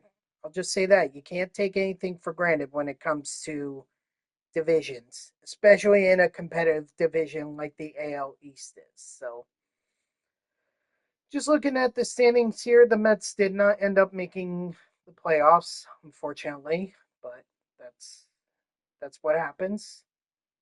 Um, but just looking at the American League side, you could see that the Blue Jays and Twins, ended up with the top seeds in the American League. So the third was Houston, who won their division. They matched up against the Yankees, but the Yankees swept them, so they are taking on the Minnesota Twins. And then it was the Orioles and the Rangers who matched up in the wild card round.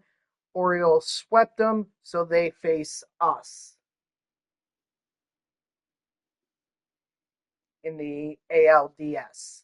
Over on the right side, the National League side of the bracket, it was it was the Dodgers and the Braves who ended up with the top two seeds. Chicago ended up with winning the NL Central. They matched up against the Braves or the Padres, who swept the Cubs, so they move on against Atlanta. And then in the other wild card round, it was Arizona going up against Philly. Philly took 2 out of 3 games. They match up against the Dodgers. And looking at the matchup there, the Dodgers and the Braves are one game away from the sweep and meeting up in the NLCS.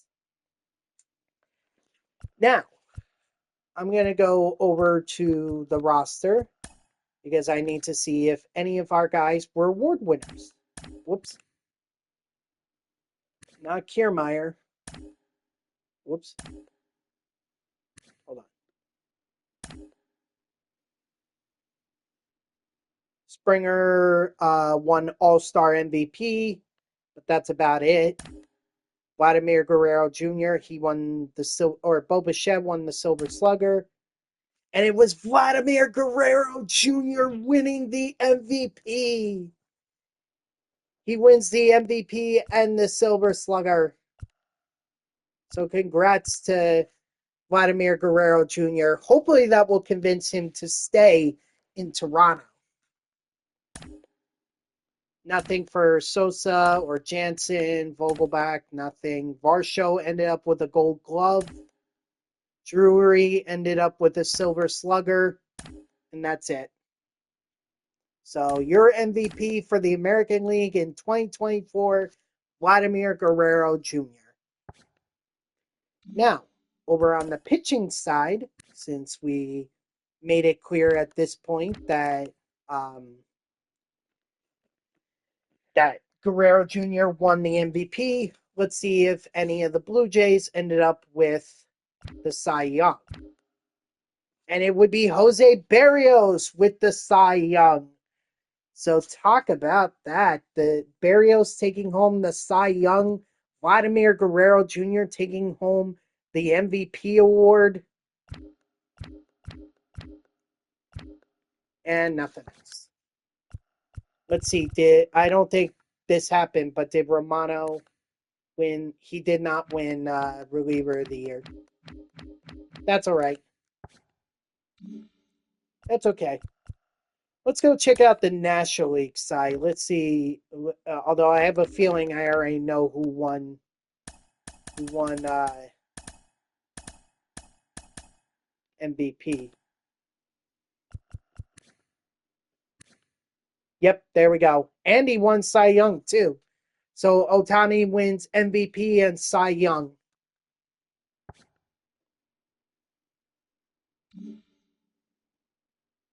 Not really much else to go over. That's it. That's it. I don't care about Silver Sluggers or the Hank Aaron Award or Home Run Champion or anything like that. I really to me it doesn't matter. It does not matter. So now normally this is where I would end the stream because we're done with the second half. So normally I would not do this. But considering that, past in past streams or past March to October streams, the playoffs have taken me beyond my 3 hours. Not by much. You're talking about like a few minutes. But still, I don't want to take the chance that that tomorrow is gonna end on time, especially since I have a hard out at 6. So I think what I'm gonna do is I'm gonna play this first series against the Baltimore Orioles. And then that will be the end of the stream. Once I finish this series and move on to the ALCS, then I'll pick it back up there tomorrow. So let's go ahead and do this.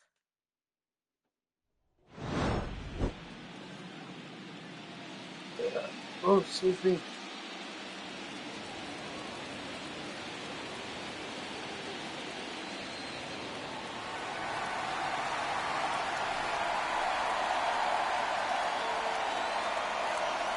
I mean, that makes sense. Oh, you know what would have been what would have been so cool is if the game gave the Toronto Blue Jays fans red rally times. How awesome would that be?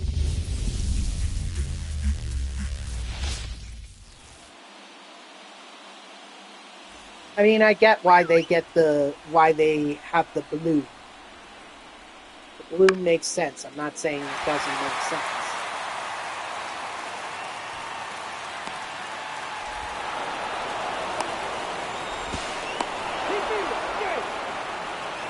Yeah, I knew that was going to be a tough turn.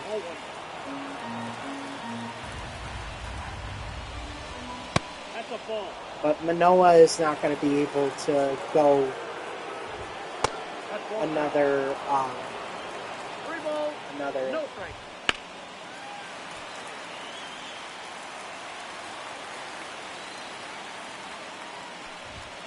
Take your base, ball 4. I'm not too thrilled about that. That's a ball. Oh, dude, this song. Count 1-0. Oh, sure. Now you want to get the strike.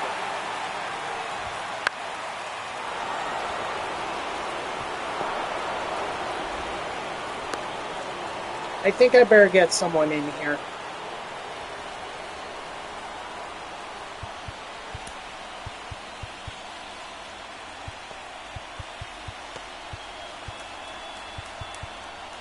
Yeah, let's get you in here.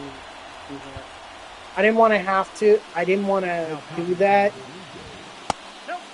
but this ump is really not helping me.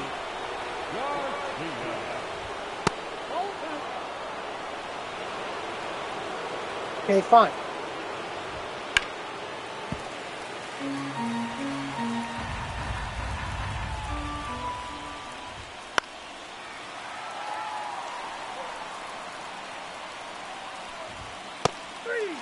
Strike 3, sit out.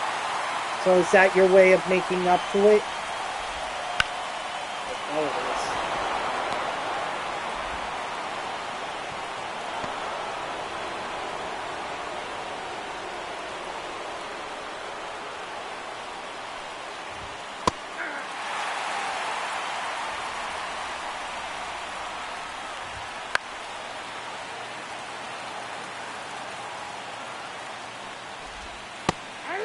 Strike 3, sit out.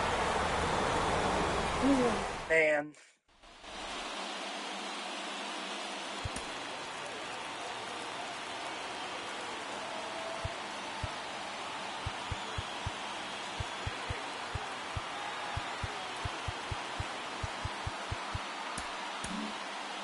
I'll get Bowden, Francis something warmer.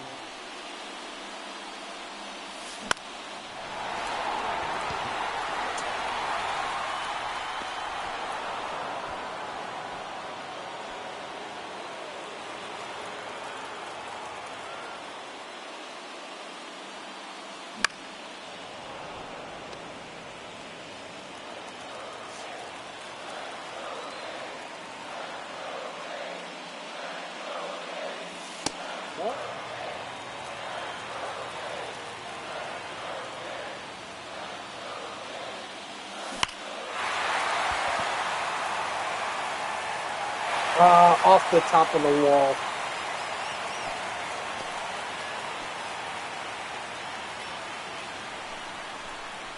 Needed to be over.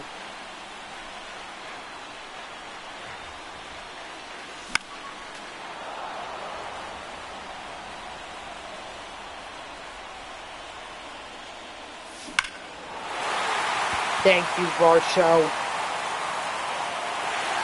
Thank you, thank you, thank you.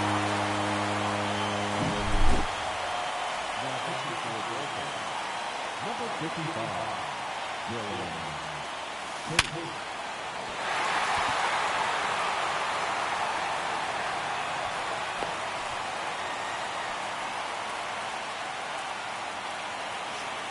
Now batting, the center fielder, Kevin Kiermaier. 0-1, no strikes.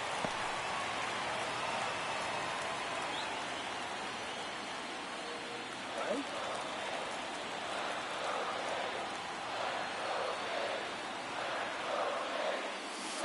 2 balls, no strikes.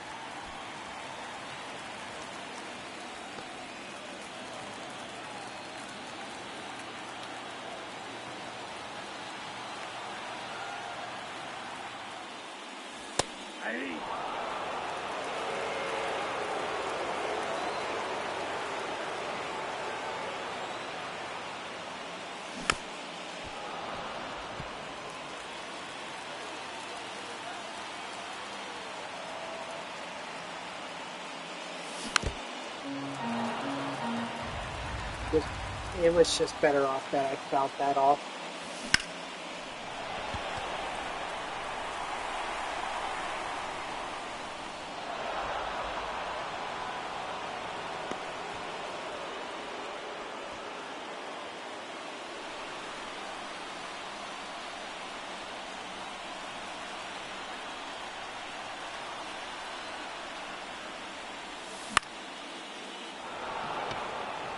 It's alright, Springer.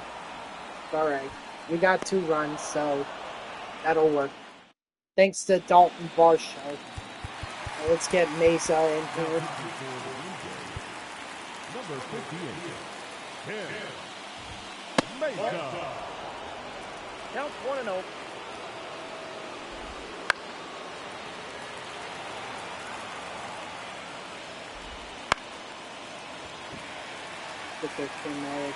Get there. Yes!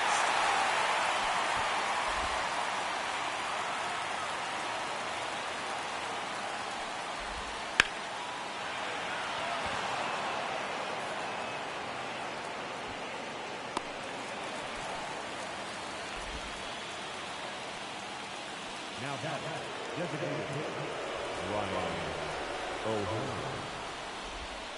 Ball, that's out. Hey!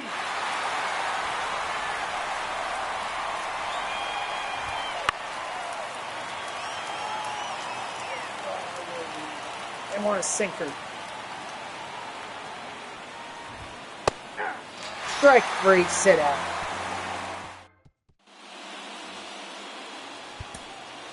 Let me, Now pitching for Baltimore. now let's warm up. Number 46, Craig Kimbrell. I guess Eric Swanson.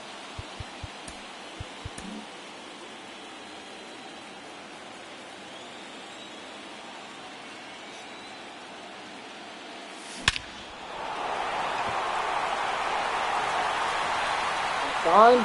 It's gone. Let's go. Bobichette. Adding on to our lead there. Definitely needed that.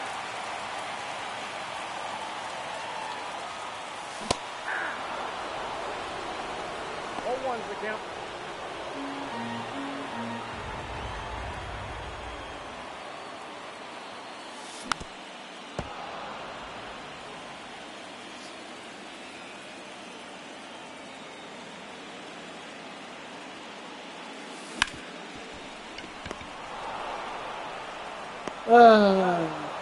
Yep. That gamer, that Twitch tag or Twitch username pretty much says it all. I mean, it's my fault. I could really, I know I can just block or I could not post links, but actually, why don't I do that? Why do I allow links in my stream? I guess because when people want to send me stuff via social media, like, that's just the best way that I can get it, but they can always whisper it to me. Yeah, maybe moving forward, I mean, not too many people share social media links with me in these days. Number 50. So I guess I should figure out a way to not allow links to be posted anymore in the stream.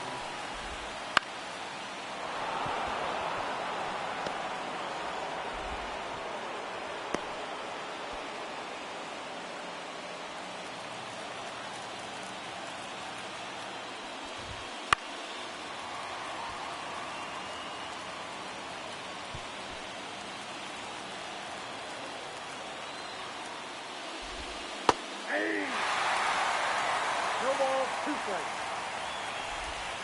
Nope, ball 1.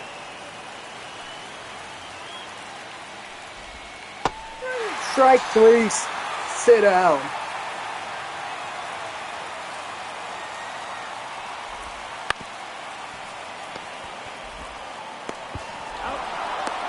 Nice. Now my hope is to, I actually want to save Jordan Romano. So I'm going to be looking to add on one more run so that Eric Swanson can just get the save and then I don't have to worry about it. Or I can have Ball 1, no strike. I can have Romano for another game. So far, not working out too well, right? I mean, like, no one said I had to bring in Romano. You know, I could just bring in Swanson, or I could just keep Swanson in there and then save Romano for game 2.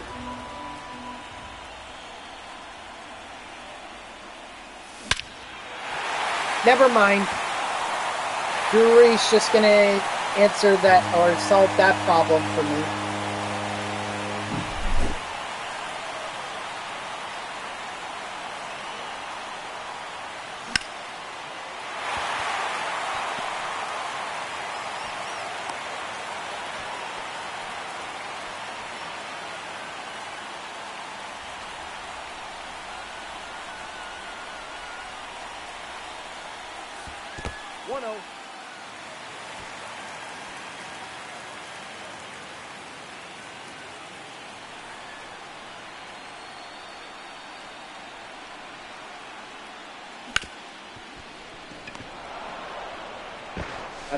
We got the save, or we got the lead up to 4, so I'm gonna keep Swanson in there.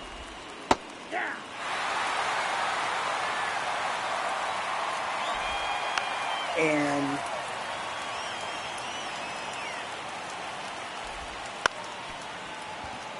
get the save. Sorry, I don't know why I was blanking out. Guess I was spacing out. Ball, that's inside.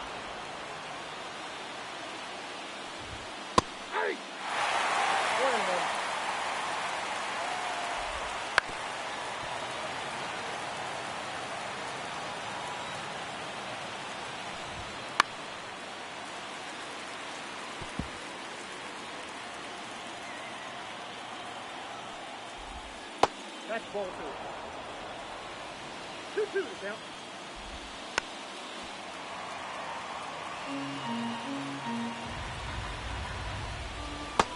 Strike 3, sit out.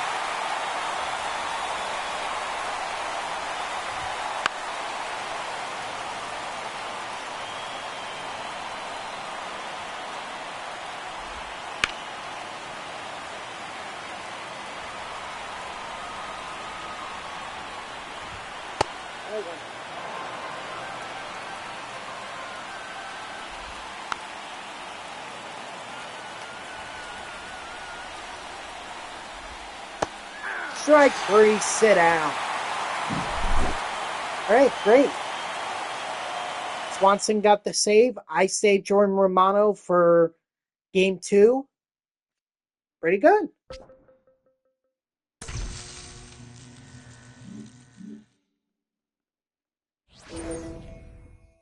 Honestly, that didn't take as long as I thought it would take. And now at this point, the momentum means nothing. It honestly really means nothing. It's like, sorry, I heard a dog barking very loud. And I can still hear it, so I'm worried that that's going to upset someone downstairs that I do not want to be upset.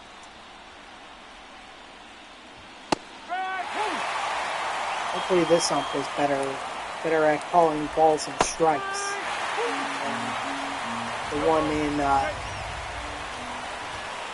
one game against the, who was it, the Orioles?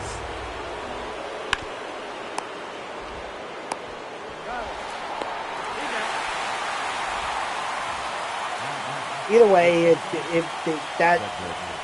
that umpire was squeezing us, and it was rather annoying. So hopefully this one's better.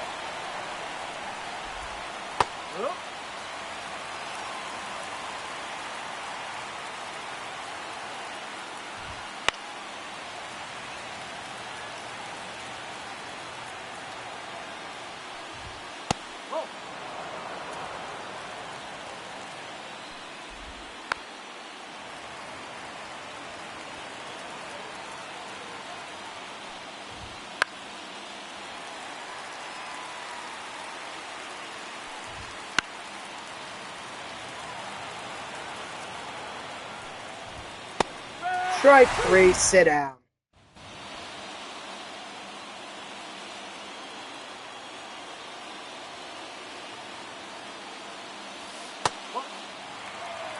One ball, no strike. And the good thing is I can keep pitching with Gosman.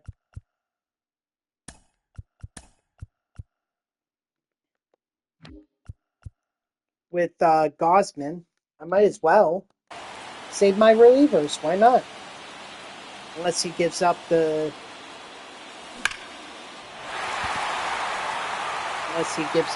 ton of runs, in which case, yeah, I'm gonna have to take it. But if he's only giving up the 1 run, why even bother?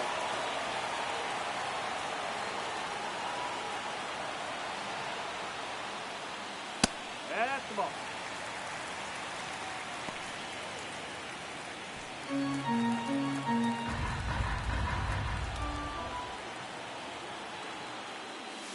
Ball 2.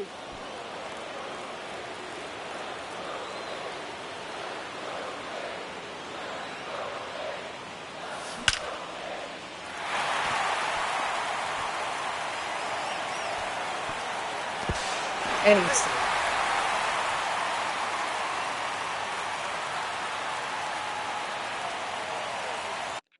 Was it Bo Bichette, maybe, who had the 35 home runs? No? He had 30. Springer had 34. So who was the one that I saw had 35? I guess that was Guerrero Jr. at the time. Yes. But I was surprised by it.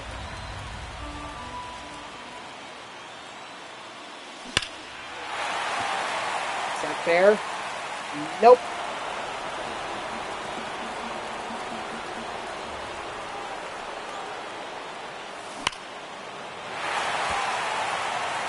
Go ahead.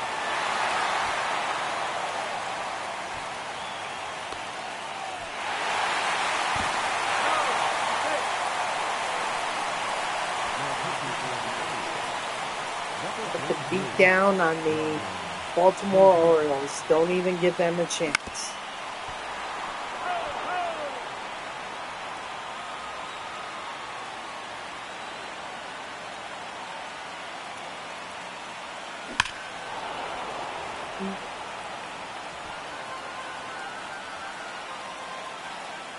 Wow, 157 games played. He missed all but, or he missed only 5 games. Or no, wait. No, there are 162 games. Yeah, so all he missed was 5 games. Wow.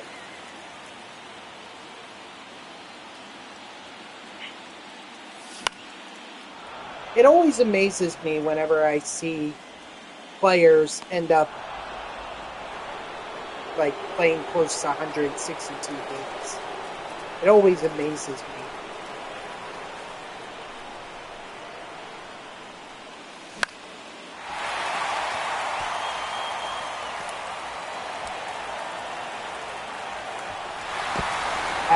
It's so sad this story.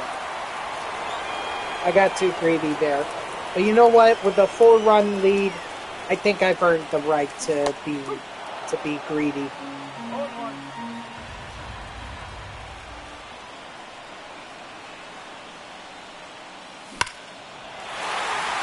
Although that could have been a 2-run homer right there.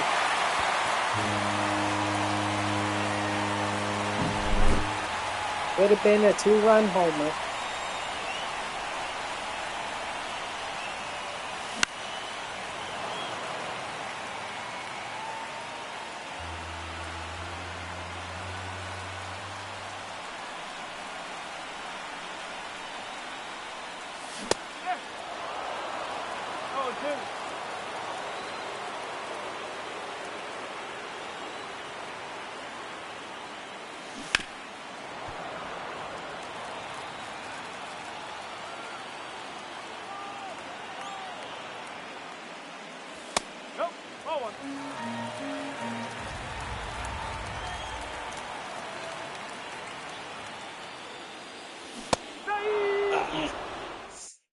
Oh well.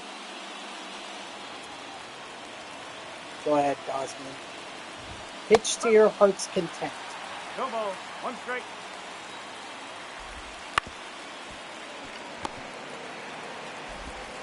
Pitch as long as you need.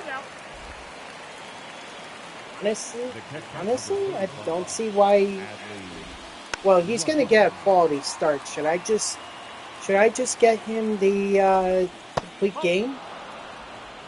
1-1.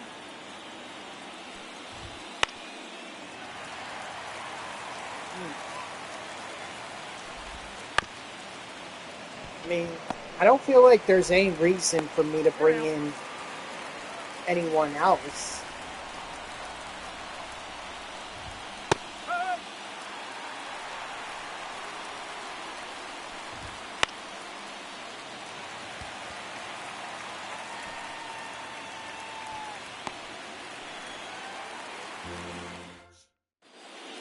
Now pitching for Baltimore, number 58. I mean, I guess I can throw in Zach Pop.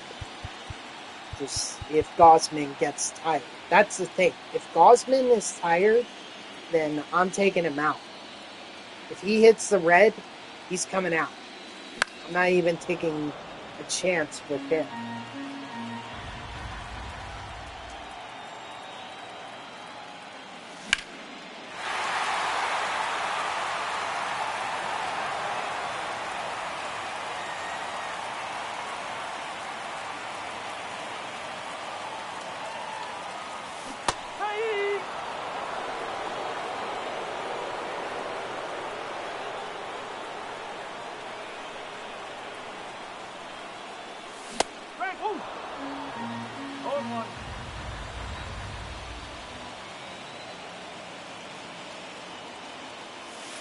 One ball, 1 strike.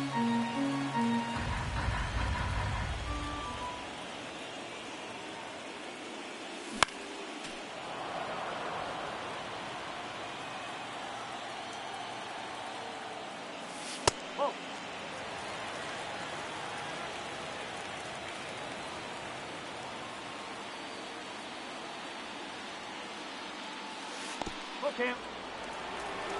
Let's work that count. Perez is a little loud. Take your base. So no need to chase him. Let him chase us. Huh. No ball. One strike. And of course, as soon as I say that, I just swing at a slider that was clearly outside No, the that's zone. the ball. 1-1.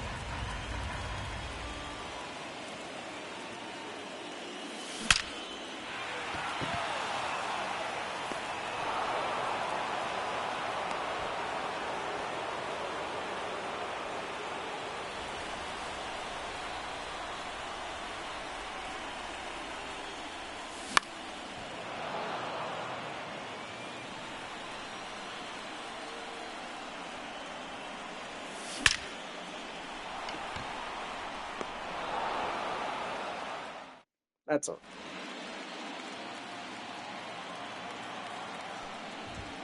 Hey! Hey! Oh, 2.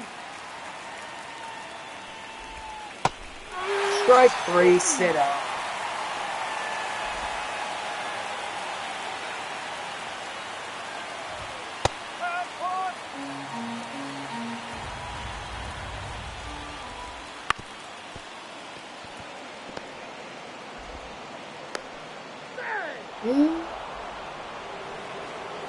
I think I want to challenge that. Let's see. Let's see. Yeah, he's clearly out. He's clearly out. That's all right. I mean, not. Well, there's no reason to give it, give them any kind of momentum.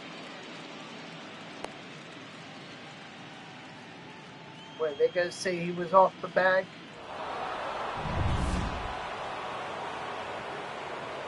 Nope. They're gonna say he was out. Upon video review, the call of safe at first base has been overturned and the batter ruled out. Thank you.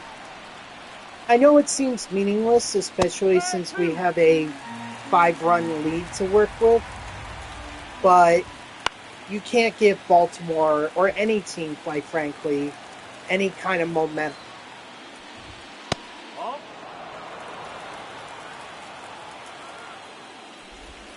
Ball 2. Just can't. So it's better to make sure that everything is right.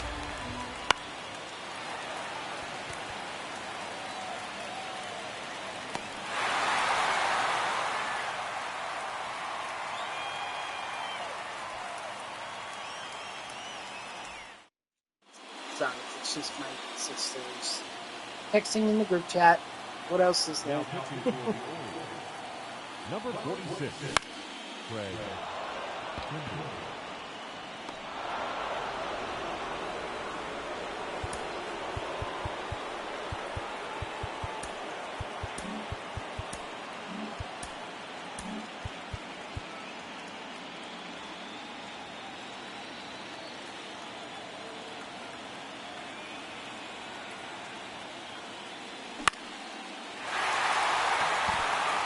Guerrero Jr.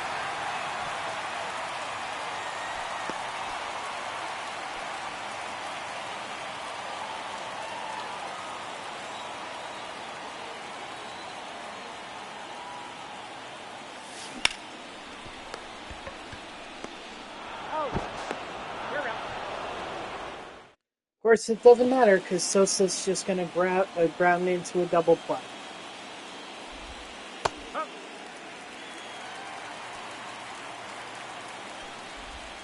Ball 1.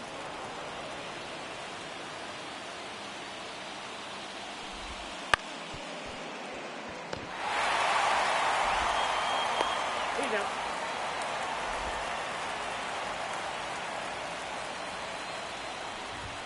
Boom.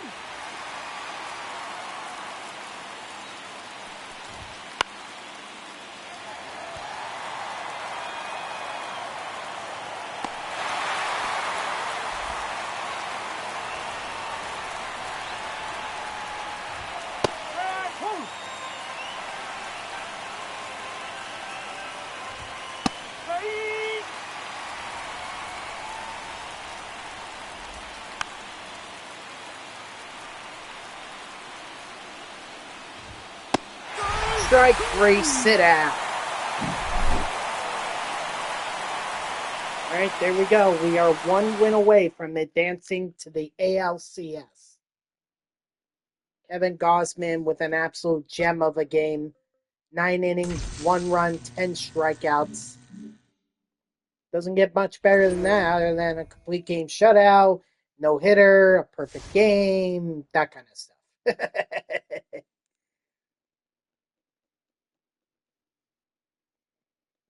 All right, 1 more win. But of course, now we're away, so we're going to be the team that's behind.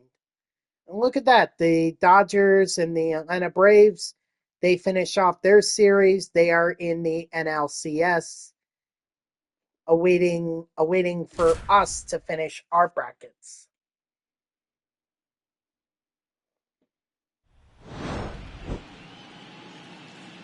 So now Baltimore gets their shot because we got to see the great American flag. It's the flag. The flag is so beautiful. Ooh, pretty firework. See orange.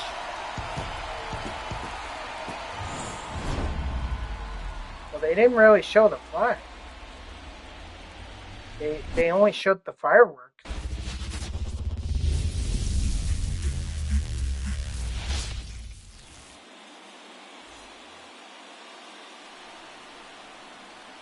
Just gotta take him one at bat at a time.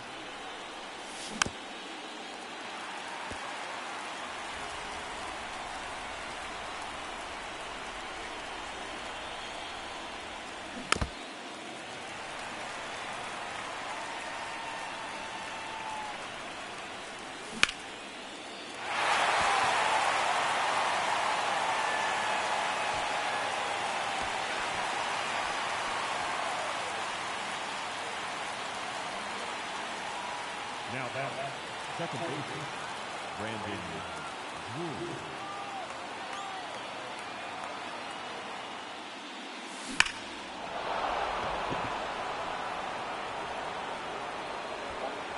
Ideal situation, that was gone.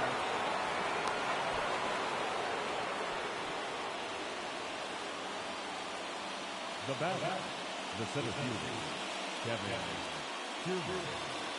Now pitching for the Orioles, number 58, Silver.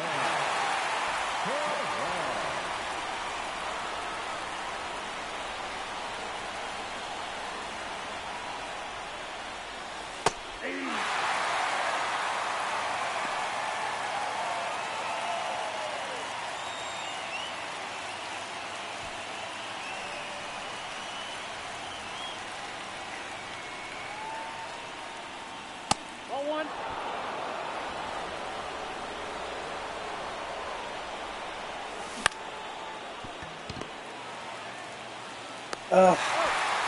I mean, that was tough. Kiermaier doesn't hit lefties. That's been well established.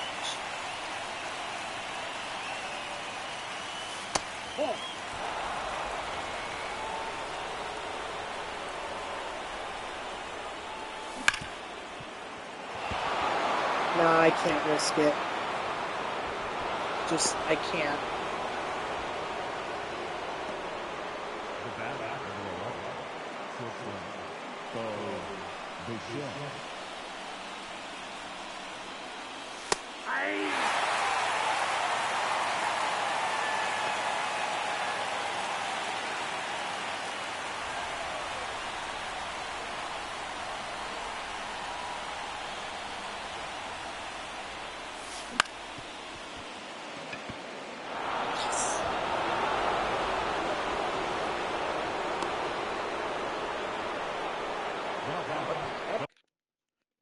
Hold on 1 second.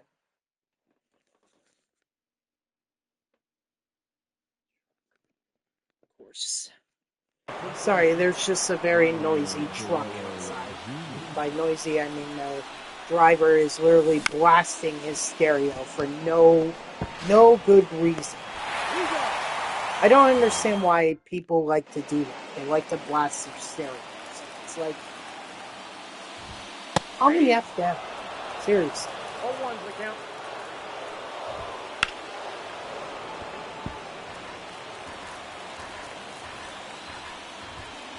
Ball. Oh yeah, I said that. Okay, let's go. Out. The first baseman, number 6, Ryan Mountcastle.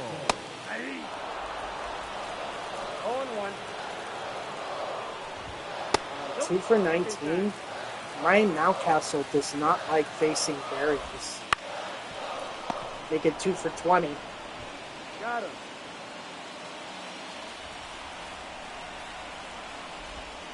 Ball 1. Thought he wins. Ball 2. 2 balls, no strikes. Yeah.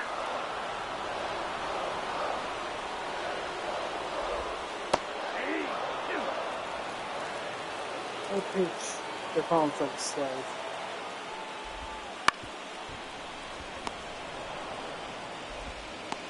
He's out. All right. Now pitching for the Orioles, number 46, Greg Kimbrough.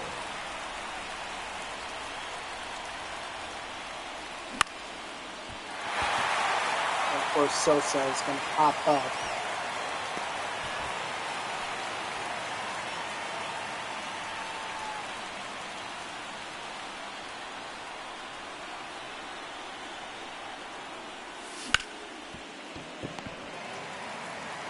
He's out.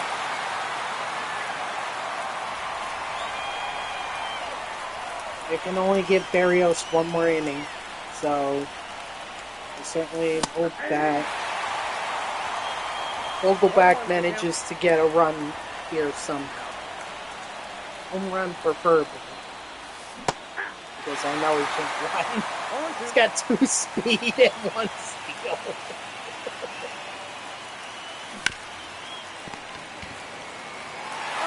All right. Barrios, hopefully you can work it. Ball after third. Otherwise, we got to go to game 4. Ball.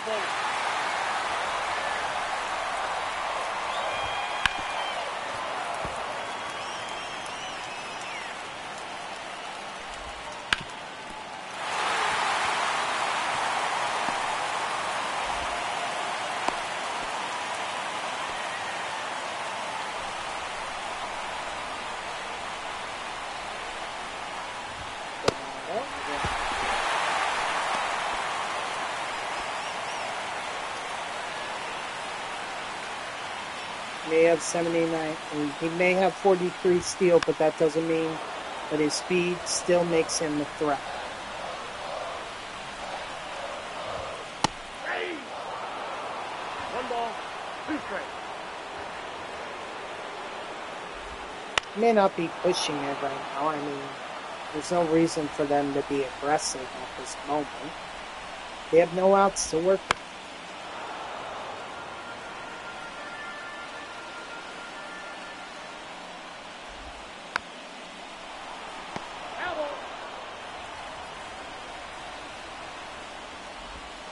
That's a ball.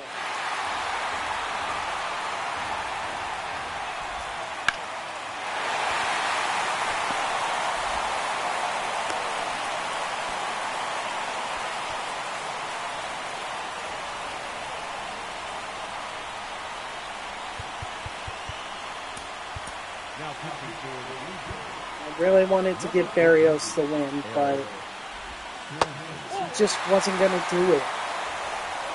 I couldn't take the chance.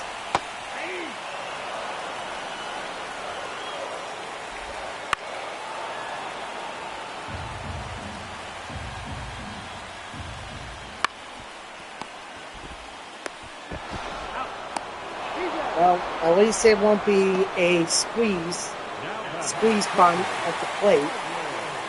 So Adley is going to have to do it the old-fashioned.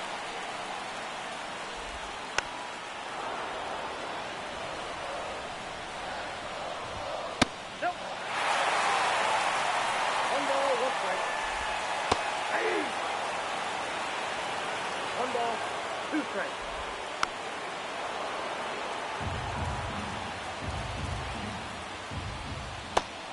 Strike 3, sit down. Attaboy, Swanson.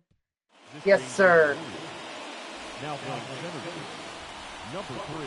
Celebrate. You just pulled off something amazing.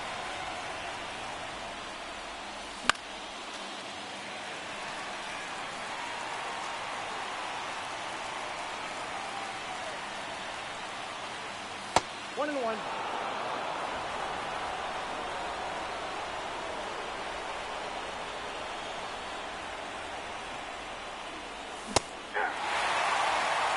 One ball, 2 strikes.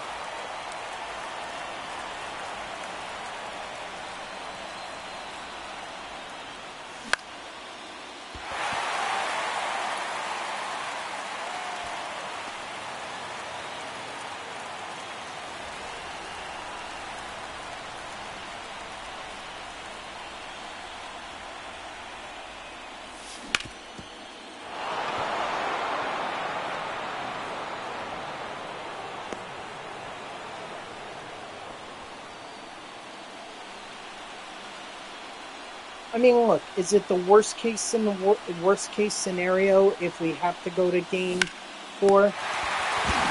No. But the sooner I can get this done, the better.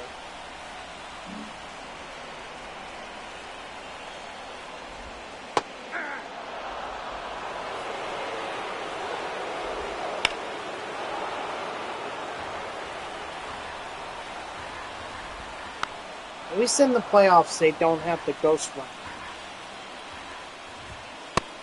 Strike 3, sit out. So, if Baltimore wants to win it, or if we want to win it, we have to do it the old-fashioned way.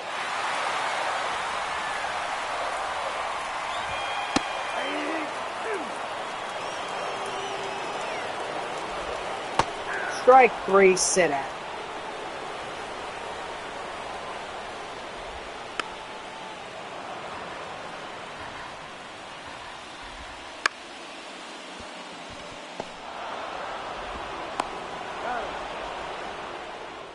Alright, let's go. Number 55. Get Yimi up and warming. If anything changes, we'll warm up Jordan Romano.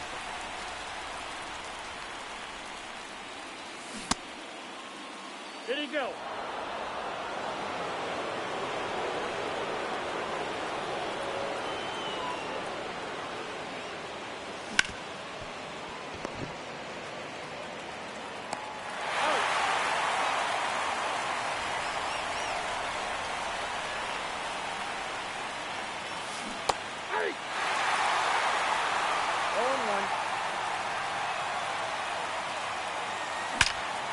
Thank you, Boba Shed. Thank you, thank you, thank you.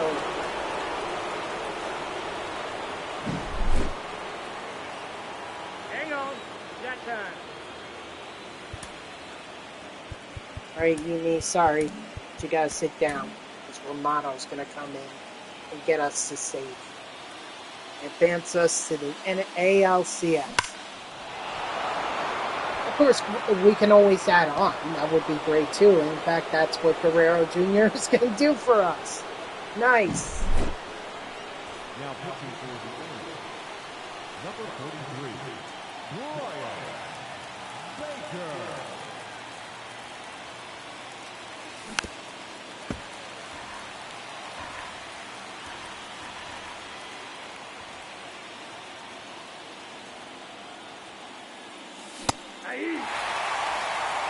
Open with the count.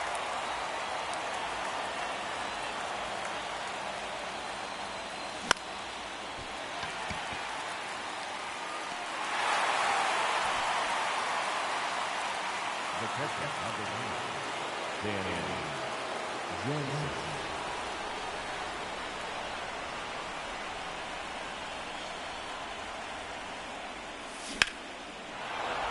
Jansen, can he add on? Nope. Maybe in Camden Yards before they push back that left field wall. Maybe. But that's not the Camden Yards we're playing.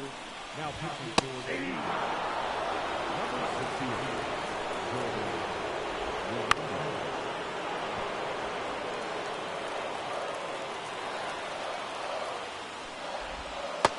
Strike 3, sit down.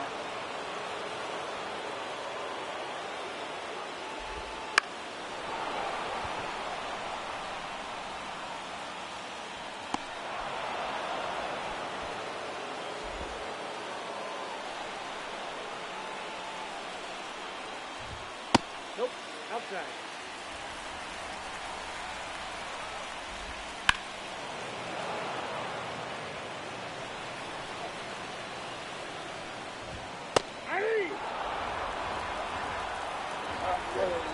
They want a slider.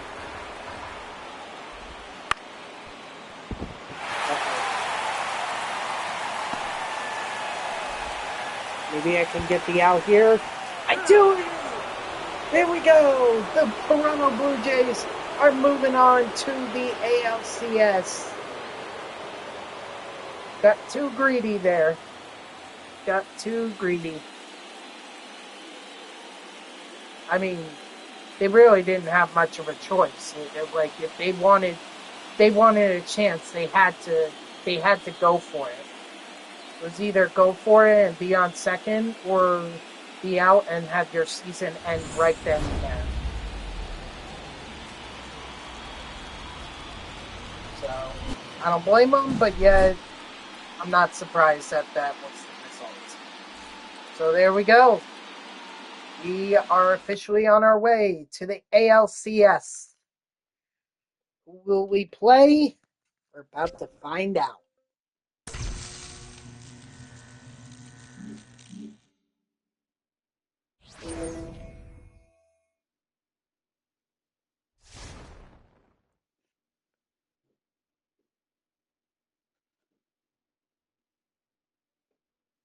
We are taking on the Minnesota Twins, who outlast the Yankees in 5 games.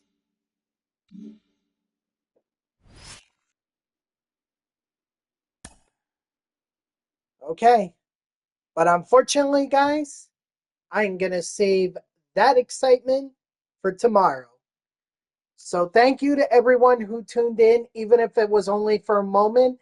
I greatly appreciate it. If you haven't done so already, please be sure to follow me here on Twitch and or subscribe.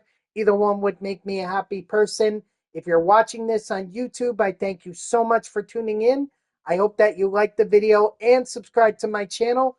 And if you want to know when I go live, you can follow me on X at TTV NextJGGen24. It's my gamer tag that's on the left side of your screen there. So go give me a follow. I'll usually post whenever I go live.